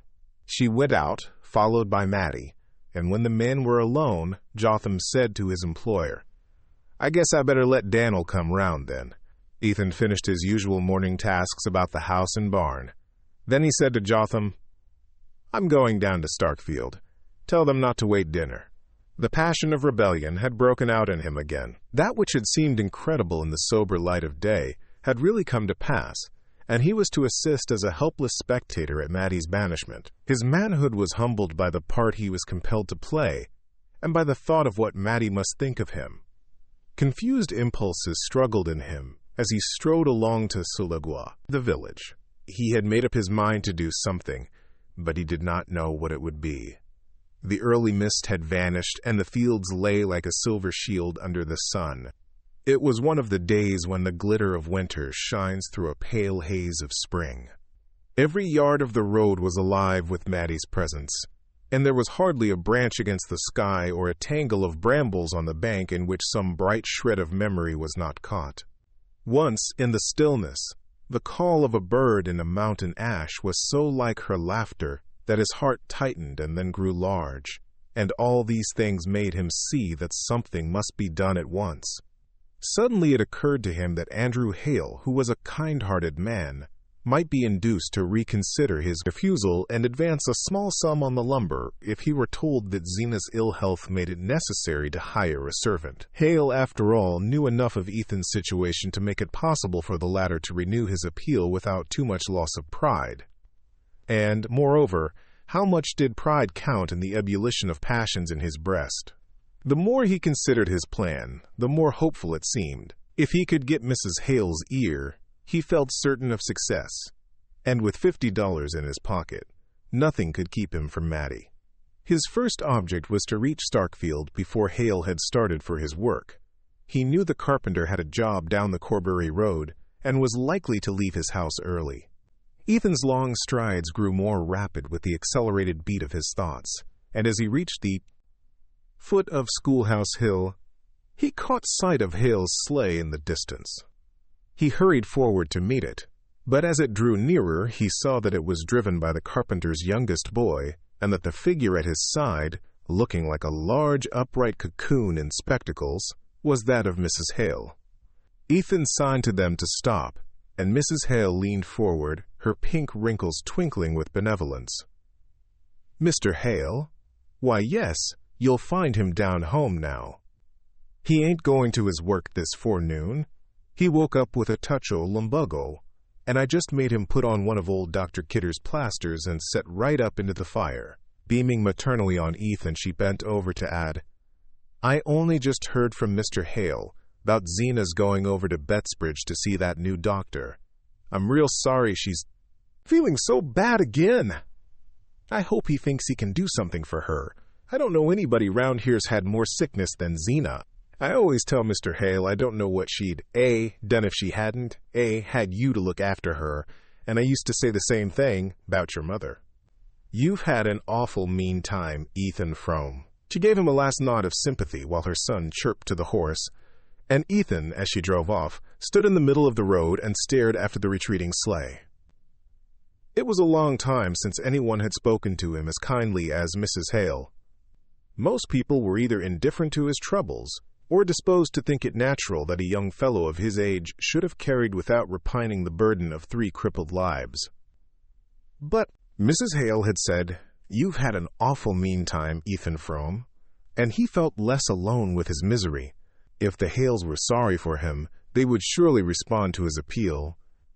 He started down the road toward their house, but at the end of a few yards he pulled up sharply, the blood in his face. For the first time, in the light of the words he had just heard, he saw what he was about to do. He was planning to take advantage of the Hales' sympathy to obtain money from them on false pretenses. That was a plain statement of the cloudy purpose which had driven him in headlong to Starkfield. With the sudden perception of the point to which his madness had carried him, the madness fell, and he saw his life before him as it was. He was a poor man, the husband of a sickly woman, whom his desertion would leave alone and destitute. And even if he had had the heart to desert her, he could have done so only by deceiving 2 kindly people who had pitied him. He turned and walked slowly back to the farm. 9. At the kitchen door, Daniel Burns sat in his sleigh behind a big-boned gray who pawed the snow and swung his long head restlessly from side to side. Ethan went into the kitchen and found his wife by the stove. Her head was wrapped in her shawl, and she was reading a book called Kidney Troubles and Their Cure, on which he had had to pay extra postage only a few days before. Zena did not move or look up when he entered, and after a moment he asked, "Where's Mattie?" Without lifting her eyes from the page, she replied, "I presume she's getting down her trunk." The blood rushed to his face. Getting down her trunk. Alone? Jotham Powell's down in the woodlot, and Daniel Burns says he darsn't leave that horse, she returned. Her husband, without stopping to hear the end of the phrase, had left the kitchen and sprung up the stairs. The door of Mattie's room was shut, and he wavered a moment on the landing. "Matt," he said in a low voice, but there was no answer, and he put his hand on the doorknob. He had never been in her room except once, in the early summer, when he had gone there to plaster up a leak in the eaves. But he remembered exactly how everything had looked: the red and white quilt on her narrow bed, the pretty pincushion on the chest of drawers, and over it the enlarged photograph of her mother in an oxidized frame with a bunch of dyed grasses at the back. Now these and all other tokens of her presence had vanished, and the room looked as bare and comfortless as when Zena had shown her into it on the day of her arrival. In the middle of the floor stood her trunk, and on the trunk she sat in her Sunday dress, her back turned to the door and her face in her hands. She had not heard Ethan's call because she was sobbing, and she did not hear his step till he stood close behind her and laid his hands on her shoulders. "Matt! Oh, don't! Oh, Matt!" She started up, lifting her wet face to his. "Ethan, I thought I wasn't ever going to see you again." He took her in his arms, pressing her close, and with a trembling hand smoothed away the hair from her forehead. "Not see me again? What do you mean?" She sobbed out. "Jotham said you told him we wasn't to wait dinner for you, and I thought—" "You thought I meant to cut it?" he finished for her grimly. She clung to him without answering, and he laid his lips on her hair, which was soft yet springy, like certain mosses on warm slopes, and had the faint woody fragrance of fresh sawdust in the sun. Through the door they heard Zena's voice calling out from below. "Dan'l Byrne says you better hurry up if you want him to take that trunk." They drew apart with stricken faces. Words of resistance rushed to Ethan's lips and died there. Maddie found her handkerchief and dried her eyes. Then, bending down, she took hold of a handle of the trunk. Ethan put her aside. "You let go, Matt," he ordered her. She answered, "It takes two to coax it round the corner." And submitting to this argument, he grasped the other handle, and together they maneuvered the heavy trunk out to the landing. "Now let go," he repeated. Then he shouldered the trunk and carried it down the stairs and across the passage to the kitchen. Zena, who had gone back to her seat by the stove, did not lift her head from her book as he passed. Maddie followed him out of the door and helped him to lift the trunk into the back of the sleigh. When it was in place, they stood side by side on the doorstep, watching Daniel Barron plunge off behind his fidgety horse. It seemed to Ethan that his heart was bound with cords, which an unseen hand was tightening with every tick of the clock. Twice he opened his lips to speak to Maddie and found no breath. At length, as she turned to re-enter the house, he laid a detaining hand on her. "I'm going to drive you over, Matt," he whispered. She murmured back, "I think Zena wants I should go with Jotham." "I'm going to drive you over," he repeated, and she went into the kitchen without answering. At dinner, Ethan could not eat. If he lifted his eyes, they rested on Zena's pinched face, and the corners of her straight lips seemed to quiver away into a smile. She ate well, declaring that the mild weather made her feel better, and pressed a second helping of beans on Jotham Powell, whose wants she generally ignored. Maddie, when the meal was over, went about her usual task of clearing the table and washing up the dishes. Zena, after feeding the cat, had returned to her rocking chair by the stove, and Jotham Powell, who always lingered last, reluctantly pushed back his chair and moved toward the door. On the threshold, he turned back to say to Ethan, "What time will I come round for Maddie?" Ethan was standing near the window, mechanically filling his pipe while he watched Maddie move to and fro. He answered, "You needn't come round. I'm going to drive her over myself." He saw the rise of the color in Maddie's averted cheek and the quick lifting of Zena's head. "I want you should stay here this afternoon, Ethan," his wife said. "Jotham can drive Maddie over." Maddie flung an imploring glance at him, but he repeated curtly, "I'm going to drive her over myself," Zena continued in the same even tone. "I wanted you should stay and fix up that stove in Maddie's room before the girl gets here. It ain't been drawing right for nigh on a month now." Ethan's voice rose indignantly. "If it was good enough for Maddie, I guess it's good enough for a hired girl." "That girl that's coming told me she was used to a house where they had a furnace." Zena persisted with the same monotonous mildness. "She'd better stayed there then." He flung back at her, and turning to Maddie, he added in a hard voice, "You be ready by 3, Matt. I've got business at Corbury." Jotham Powell had started for the barn, and Ethan strode down after him aflame with anger. The pulses in his temples throbbed, and a fog was in his eyes. He went about his task without knowing what force directed him, or whose hands and feet were fulfilling its orders. It was not till he let out the sorrel and backed him between the shafts of the sleigh that he once more became conscious of what he was doing. As he passed the bridle over the horse's head and wound the traces around the shafts, he remembered the day when he had made the same preparations in order to drive over and meet his wife's cousin at the flats. It was little more than a year ago, on just such a soft afternoon, with a feel of spring in the air. The sorrel, turning the same big, ringed eye on him, nuzzled the palm of his hand in the same way, and one by one all the days between rose up and stood before him. He flung the bearskin into the sleigh, climbed to the seat, and drove up to the house.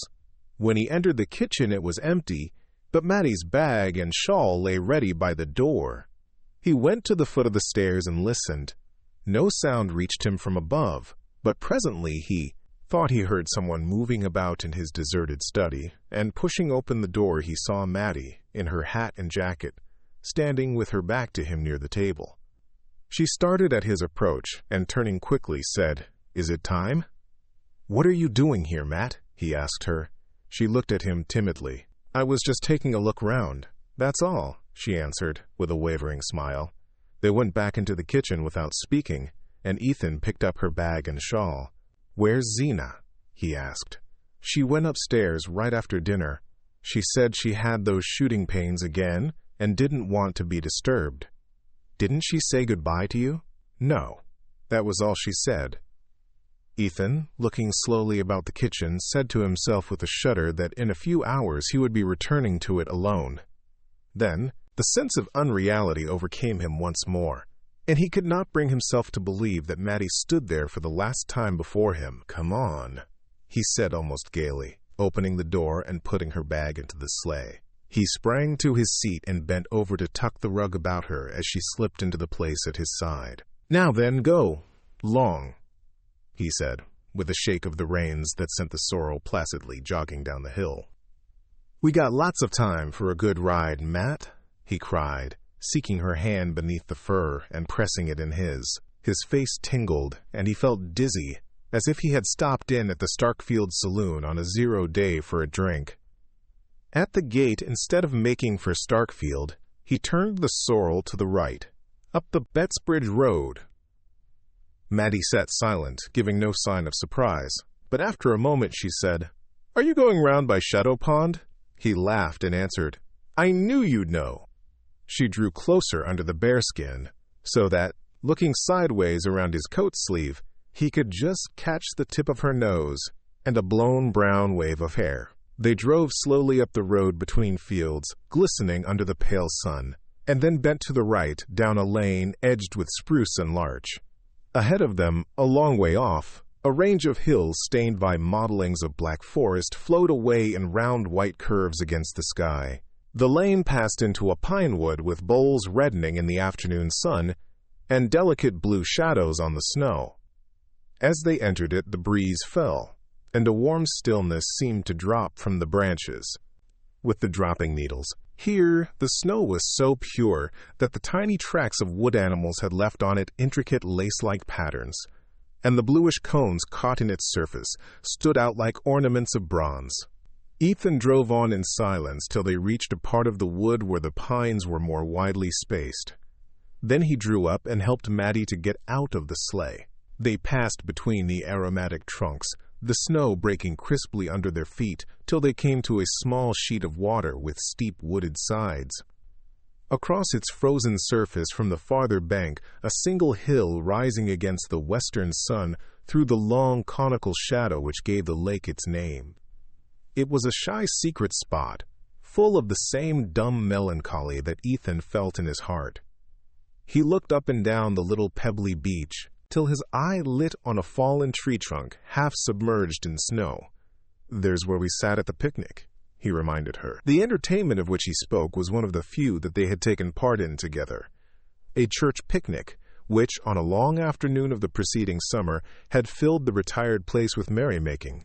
Mattie had begged him to go with her, but he had refused. Then, towards sunset, coming down from the mountain where he had been felling timber, he had been caught by some strayed revelers and drawn into the group by the lake, where Mattie, encircled by facetious youths and bright as a blackberry under her spreading hat, was brewing coffee over a gypsy fire.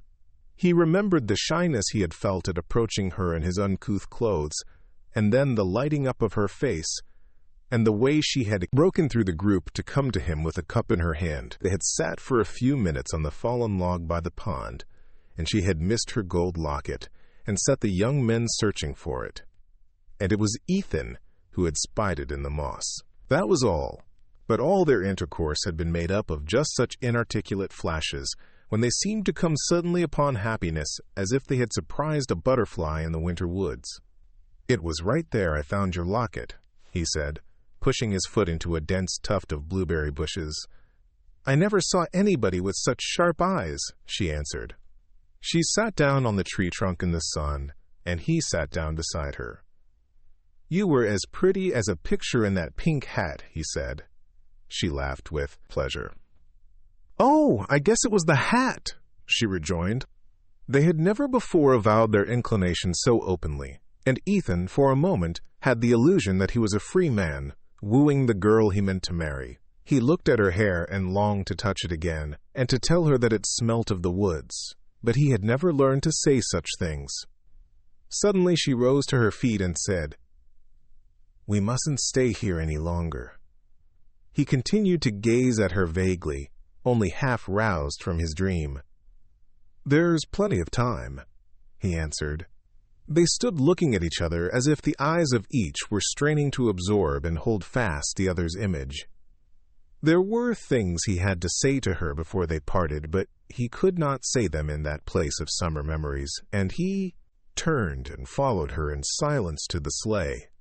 As they drove away, the sun sank behind the hill, and the pine boles turned from red to gray. By a devious track between the fields, they wound back to the Starkfield road.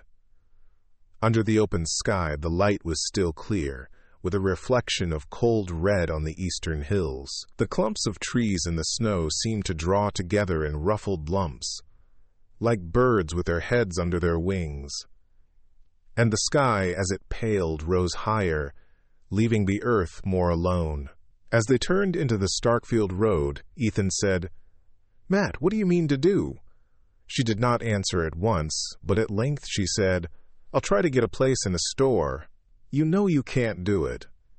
The bad air and the standing all day nearly killed you before. I'm a lot stronger than I was before I came to Starkfield. And now you're going to throw away all the good it's done you." There seemed to be no answer to this, and again they drove on for a while without speaking, with every yard of the way some spot where they had stood, and laughed together or been silent, clutched at Ethan and dragged him back. "Isn't there any of your father's folks could help you?" "There isn't any of 'em, I'd ask." He lowered his voice to say, "You know there's nothing I wouldn't do for you if I could." "I know there isn't, but I can't."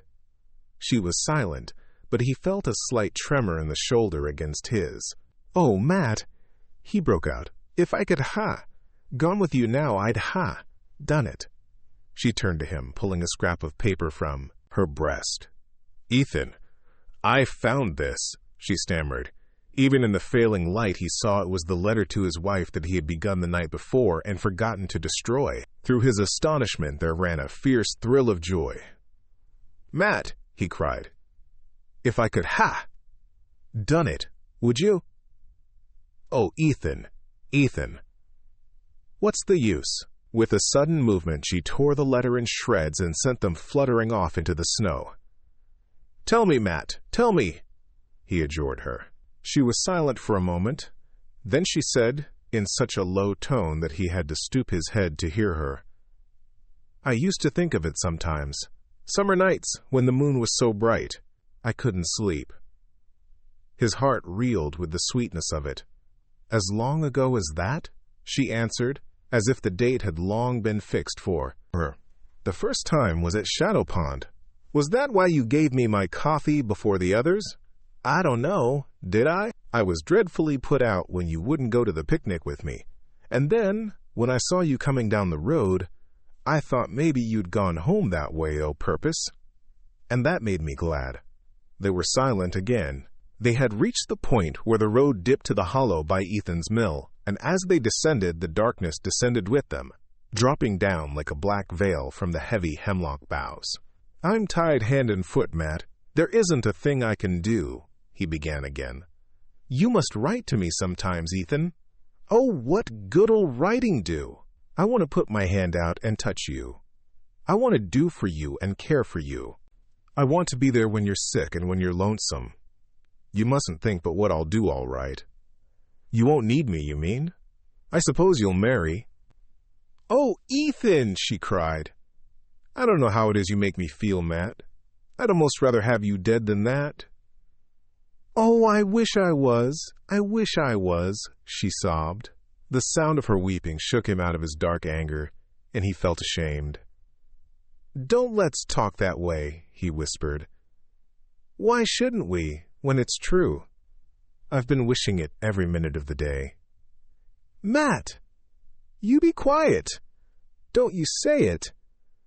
There's never anybody been good to me but you. Don't say that either when I can't lift a hand for you. Yes, but it's true just the same. They had reached the top of Schoolhouse Hill in Starkfield. Lay below them in the twilight. A cutter, mounting the road from the village, passed them by in a joyous flutter of bells, and they straightened themselves and looked ahead with rigid faces. Along the main street lights had begun to shine from the house fronts, and stray figures were turning in here and there at the gates. Ethan, with a touch of his whip, roused the sorrel to a languid trot. As they drew near the end of the village, the cries of children reached them, and they saw a knot of boys, with sleds behind them, scattering across the open space before the church. I guess this'll be their last coast for a day or two, Ethan said, looking up at the mild sky.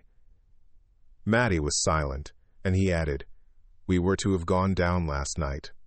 Still, she did not speak, and, prompted by an obscure desire, to help himself and her through their miserable last hour, he went on discursively. Ain't it funny we haven't been down together but just that once last winter? She answered. It wasn't often I got down to the village. That's so, he said. They had reached the crest of the Corbury Road, and between the indistinct white glimmer of the church and the black curtain of the Varnum spruces, the slope stretched away below them without a sled on its length. Some erratic impulse prompted Ethan to say, How'd you like me to take you down now? She forced a laugh. Why, there isn't time. There's all the time we want. Come along. His one desire now was to postpone the moment of turning the sorrel toward the flats. But the girl, she faltered. The girl'll be waiting at the station. Well, let her wait. You'd have to if she didn't. Come! The note of authority in his voice seemed to subdue her, and when he had jumped from the sleigh, she let him help her out, saying only, with a vague feint of reluctance, But there isn't a sled round anywheres. Yes, there is. Right over there under the spruces. He threw the bear skin over the sorrel, who stood passively by the roadside, hanging a meditative head. Then he caught Mattie's hand and drew her after him toward the sled. She seated herself obediently, and he took his place behind her, so close that her hair brushed his face. All right, Matt? He called out, as if the width of the road had been between them. She turned her head to say, It's dreadfully dark. Are you sure you can see? He laughed contemptuously. I could go down this coast with my eyes tied. And she laughed with him, as if she liked his audacity. Nevertheless, he sat still a moment, straining his eyes down the long hill, for it was the most confusing hour of the evening, the hour when the last clearness from the upper sky is merged with the rising night in a blur that disguises landmarks and falsifies distances. Now, he cried. The sled started with a bound, and they flew on through the dusk, gathering smoothness and speed as they went. with the hollow night opening out below them, and the air singing by like an organ. Mattie sat perfectly still, but as they reached the bend at the foot of the hill where the big elm thrust out a deadly elbow, he fancied that she shrank a little closer. "Don't be scared, Matt," he cried exultantly, as they spun safely past it and flew down the second slope. And when they reached the Mhueri level ground beyond, and the speed of the sled began to slacken, he heard her give a little laugh of glee. They sprang off and started to walk back up the hill. Ethan dragged the sled with one hand and passed the other through Mattie's arm. "Were you scared I'd run you into the elm?" he asked with a boyish laugh. "I told you I was never scared with you," she answered. The strange exaltation of his mood had brought on one of his rare fits of boastfulness. "It is a tricky place, though. The least swerve, and we'd never come up again. But I can measure distances to a hair's breadth. Always could." She murmured, "I always say you've got the surest eye." Deep silence had fallen with the starless dusk, and they leaned on each other without speaking. But at every step of their climb, Ethan said to himself, "It's the last time we'll ever walk together." They mounted slowly to the top of the hill. When they were abreast of the church, he stooped his head to her to ask, "Are you tired?" And she answered, breathing quickly, "It was splendid." With a pressure of his arm, he guided her toward the Norway spruces. "I guess this sled must be Ned Hale's. Anyhow, I'll leave it where I found it." He drew the sled up to the Varnum gate and rested it against the fence. As he raised himself, he suddenly felt Mattie close to him among the shadows. "Is this where Ned and Ruth kissed each other?" she whispered breathlessly, and flung her arms about him. Her lips, groping for his, swept over his face, and he held her fast in a rapture of surprise. "Goodbye, goodbye," she stammered, and kissed him again. "Oh, Matt, I can't let you go," broke from him in the same old cry. She freed herself from his hold, and he heard her sobbing. "Oh, I can't go either," she wailed. "Matt, what'll we do? What'll we do?" They clung to each other's hands like children, and her body shook with desperate sobs. Through the stillness, they heard the church clock striking 5. "Oh, Ethan, it's time," she cried. He drew her back to him. "Time for what? You don't suppose I'm going to leave you now? If I missed my train, where'd I go? Where are you going if you catch it?" She stood silent, her hands lying cold and relaxed in his. "What's the good of either of us going anywheres without the other one now?" he said. She remained motionless, as if she had not heard him. Then she snatched her hands from his, threw her arms about his neck, and pressed a sudden drenched cheek against his face. "Ethan! Ethan! I want you to take me down again." "Down where?" "The coast." "Right off," she panted. "So 'twill never come up any more." "Matt, what on earth do you mean?" She put her lips close against his ear to say, "Right into the big elm. You said you could. So, too, we'd never have to leave each other anymore." "Why? What are you talking of? You're crazy." "I'm not crazy, but I will be if I leave you." "Oh, Matt, Matt," he groaned. She tightened her fierce hold about his neck. Her face lay close to his face. "Ethan, where'll I go if I leave you? I don't know how to get along alone. You said so yourself just now. Nobody but you is ever good to me, and there'll be that strange girl in the house, and she'll sleep in my bed, where I used to lay nights and listen to hear you come up the stairs." The words were like fragments torn from his heart. With them came the hated vision of the house he was going back to, of the stairs he would have to go up every night, of the woman who would wait for him there, and the sweetness of Mattie's avowal, the wild wonder of knowing at last that all that had happened to him had happened to her too, made the other vision more abhorrent, the other life more intolerable to return to. Her pleading still came to him between short sobs, but he no longer heard what she was saying. Her hat had slipped back, and he was stroking her hair. He wanted to get the feeling of it into his hand, so that it would sleep there like a seed in winter. Once he found her mouth again, and they seemed to be by the pond together in the burning August sun, but his cheek touched hers, and it was cold and full of weeping, and he saw the road to the flats under the night and heard the whistle of the train up the line. The spruces swathed them in blackness and silence. They might have been in their coffins underground. He said to himself, "Perhaps it'll feel like this." And then again, "After this, I shone to feel anything." Suddenly he heard the old sorrel whinny across the road and thought, "He's wondering why he doesn't get his supper." "Come," Mattie whispered, tugging at his hand. Her somber violence constrained him. She seemed the embodied instrument of fate. He pulled the sled out, blinking like a night bird as he passed from the shade of the spruces into the transparent dusk of the open. The slope below them was deserted. All Starkfield was at supper, and not a figure crossed the open space before the church. The sky, swollen with the clouds that announce a thaw, hung as low as before a summer storm. He strained his eyes through the dimness, and they seemed less keen, less capable than usual. He took his seat on the sled, and Mattie instantly placed herself in front of him. Her hat had fallen into the snow, and his lips were in her hair. He stretched out his legs, drove his heels into the road to keep the sled from slipping forward, and bent her head back between his hands. Then suddenly he sprang up again. "Get up," he ordered her. It was the tone she always heeded, but she cowered down in her seat, repeating vehemently, "No, no, no, no, get up." "Why?" "I want to sit in front." "No, no, how can you steer in front?" "I don't have to. We'll follow the track."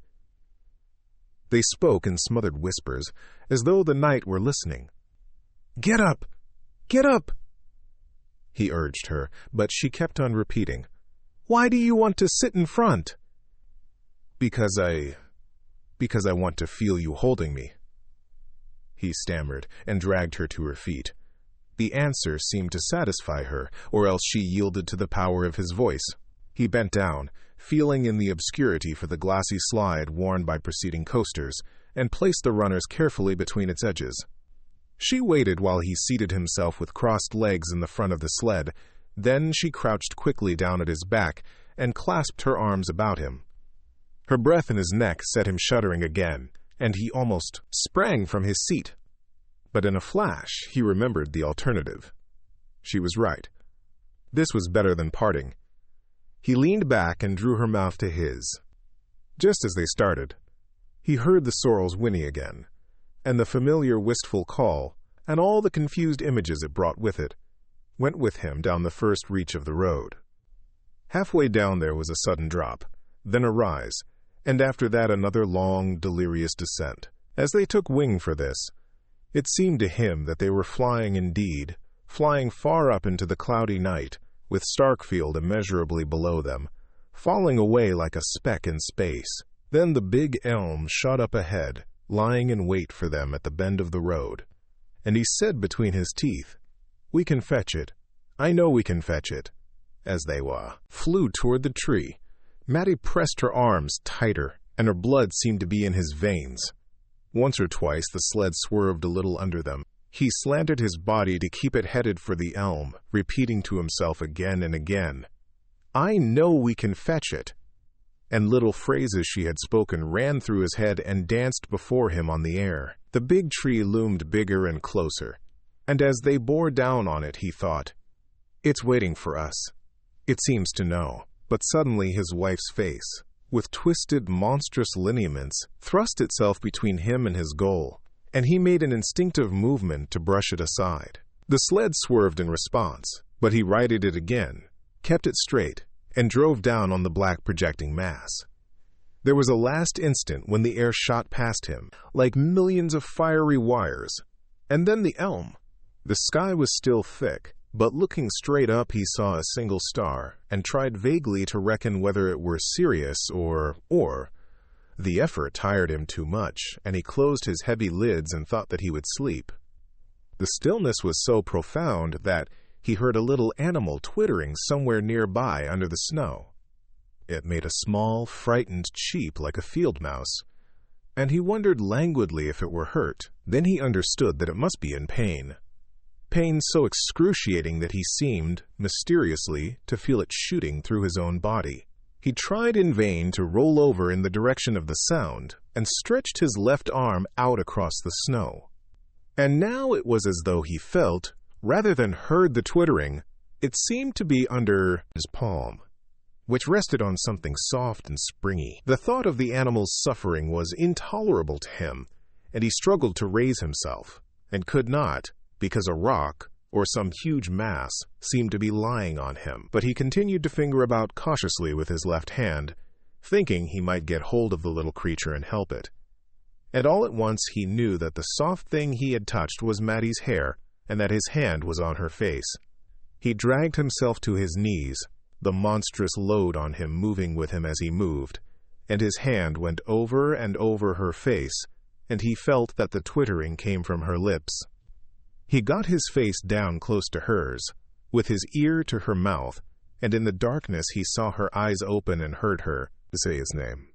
"Oh, Matt, I thought we'd fetched it," he moaned, and far off up the hill he heard the sorrel whinny and thought, "I ought to be getting him his feed."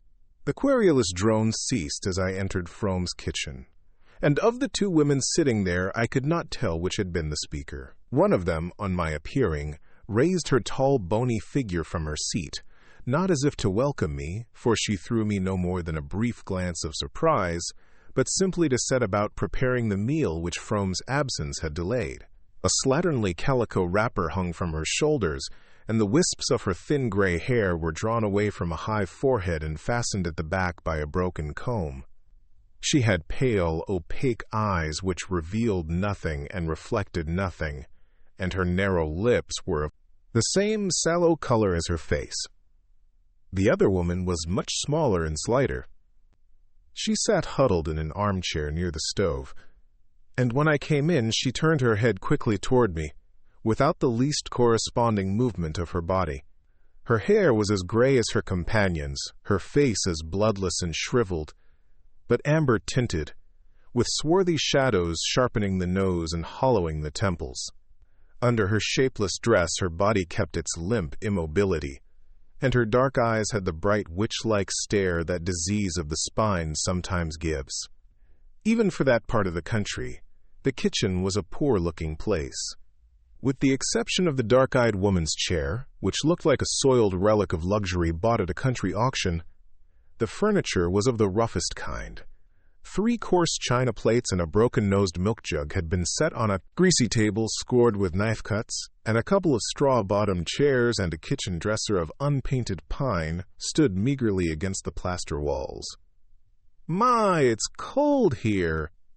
"The fire must be most out," Frome said, glancing about him apologetically as he followed me in. The tall woman who had moved away from us toward the dresser took no notice, but the other, from her cushioned niche, answered complainingly in a high, thin voice, "It's only just been made up this very minute. Zena fell asleep and slept ever so long, and I thought I'd be frozen stiff before I could wake her up and get her to tend to it." I knew then that it was she who had been speaking when we entered. Her companion, who was just coming back to the table with the remains of a cold mince pie in a battered pie dish, set down her unappetizing burden without appearing to hear the accusation brought against her. Frome stood hesitatingly before her as she advanced. Then he looked at me and said, "This is my wife, Ms. Frome." After another interval he added, turning toward the figure in the armchair, "And this is Miss Mattie Silver." Mrs. Hale, tender soul, had pictured me as lost in the flats and buried under a snowdrift, and so lively was her satisfaction on seeing me safely restored to her the next morning, that I felt my peril had caused me to advance several degrees in her favor. Great was her amazement, and that of old Mrs. Varnum, on learning that Ethan Frome's old horse had carried me to and from Corbury Junction through the worst blizzard of the winter. Greater still their surprise when they heard that his master had taken me in for the night. Beneath their wondering exclamations, I felt a secret curiosity to know what impressions I had received from my night in the Frome household, and divined that the best way of breaking down their reserve was to let them try to penetrate mine. I therefore confined myself to saying, in a matter-of-fact tone, that I had been received with great kindness, and that Frome had made a bed for me in a room on the ground floor which seemed in happier days to have been fitted up as a kind of writing-room or study. Well, Mrs. Hale mused, in such a storm I suppose he felt he couldn't do less than take you in, but I guess it went hard with Ethan.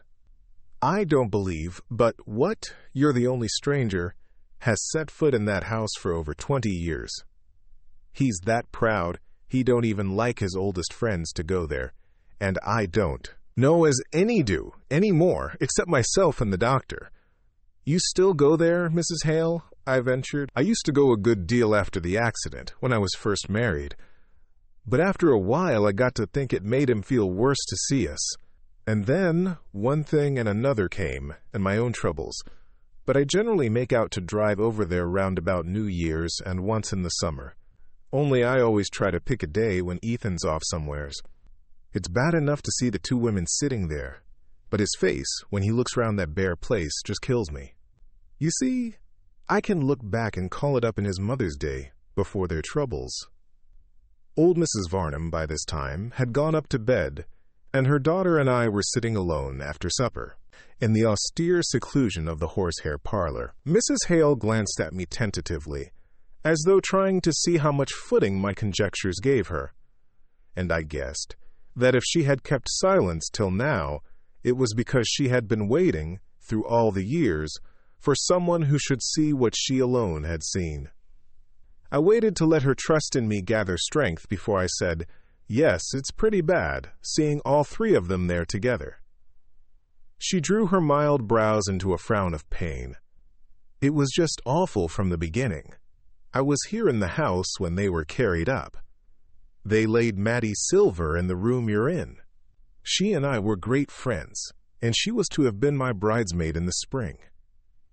When she came to, I went up to her and stayed all night. They gave her things to quiet her, and she didn't know much till toward morning, and then all of a sudden she woke up just like herself and looked straight at me out of her big eyes and said, "Oh, I don't know why I'm telling you all this." Mrs. Hale broke off, crying. She took off her spectacles, wiped the moisture from them, and put them on again with an unsteady hand. It got about the next day, she went on, that Zena Frome had sent Mattie off in a hurry because she had a hired girl coming, and the folks here could never rightly tell what she and Ethan were doing that night coasting, when they'd ought to have been on their way to the flats to catch the train. I never knew myself what Zena thought. I don't to this day. Nobody knows Zena's thoughts. Anyhow, when she heard, the accident, she came right in and stayed with Ethan over to the minister's, where they'd carried him. And as soon as the doctor said that Mattie could be moved, Zena sent for her and took her back to the farm. And there she's been ever since? Mrs. Hale answered simply. There was nowhere else for her to go, and my heart tightened at the thought of the hard compulsions of the poor. Yes, there she's been, Mrs. Hale continued, and Zena's done for her, and done for Ethan, as good as she could. It was a miracle, considering how sick she was, but she seemed to be raised right up, just when the call came to her. Not as she's ever given up doctoring, and she's had 6 spells right along, but she's had the strength given her to care for those two for over 20 years and before. The accident came. She thought she couldn't even care for herself. Mrs. Hale paused a moment, and I remained silent, plunged in the vision of what her words evoked. It's horrible for them all, I murmured. Yes, it's pretty bad. And they ain't any of 'em easy people either. Mattie was, before the accident. I never knew a sweeter nature. But she suffered too much. That's what I always say when folks tell me how she soured. And Zena, she was always cranky. Not but what she bears with Mattie wonderful, I've seen that myself. But sometimes the two of them get going at each other, and then Ethan's face break your heart. When I see that, I think it's him that suffers most. Anyhow, it ain't Zena, because she ain't got the time. It's a pity, though, Mrs. Hale ended, sighing, that they're all shut up there in that one kitchen. In the summertime, on pleasant days, they move Maddie into the parlor, or out in the dooryard, and that makes it easier. But winters, there's the fires to be thought of, and there ain't a dime to spare up at the Fromes. Mrs. Hale drew a deep breath as though her memory were eased of its long burden, and she had no more to say. But suddenly an impulse of complete avowal seized her. She took off her spectacles again, leaned toward me across the beadwork table cover, and went on with lowered voice. There was one day, about a week after the accident, when they all thought Maddie couldn't live. Well, I say it's a pity she did. I said it right out to our minister once, and he was shocked at me. Only he wasn't with me that morning when she first came to... And I say, if she'd died, Ethan might lived. And the way they are now, I don't see's there's much difference between the Fromes up at the farm and the Fromes down in the graveyard. Except that down there they're all quiet and the women have got to hold their tongues.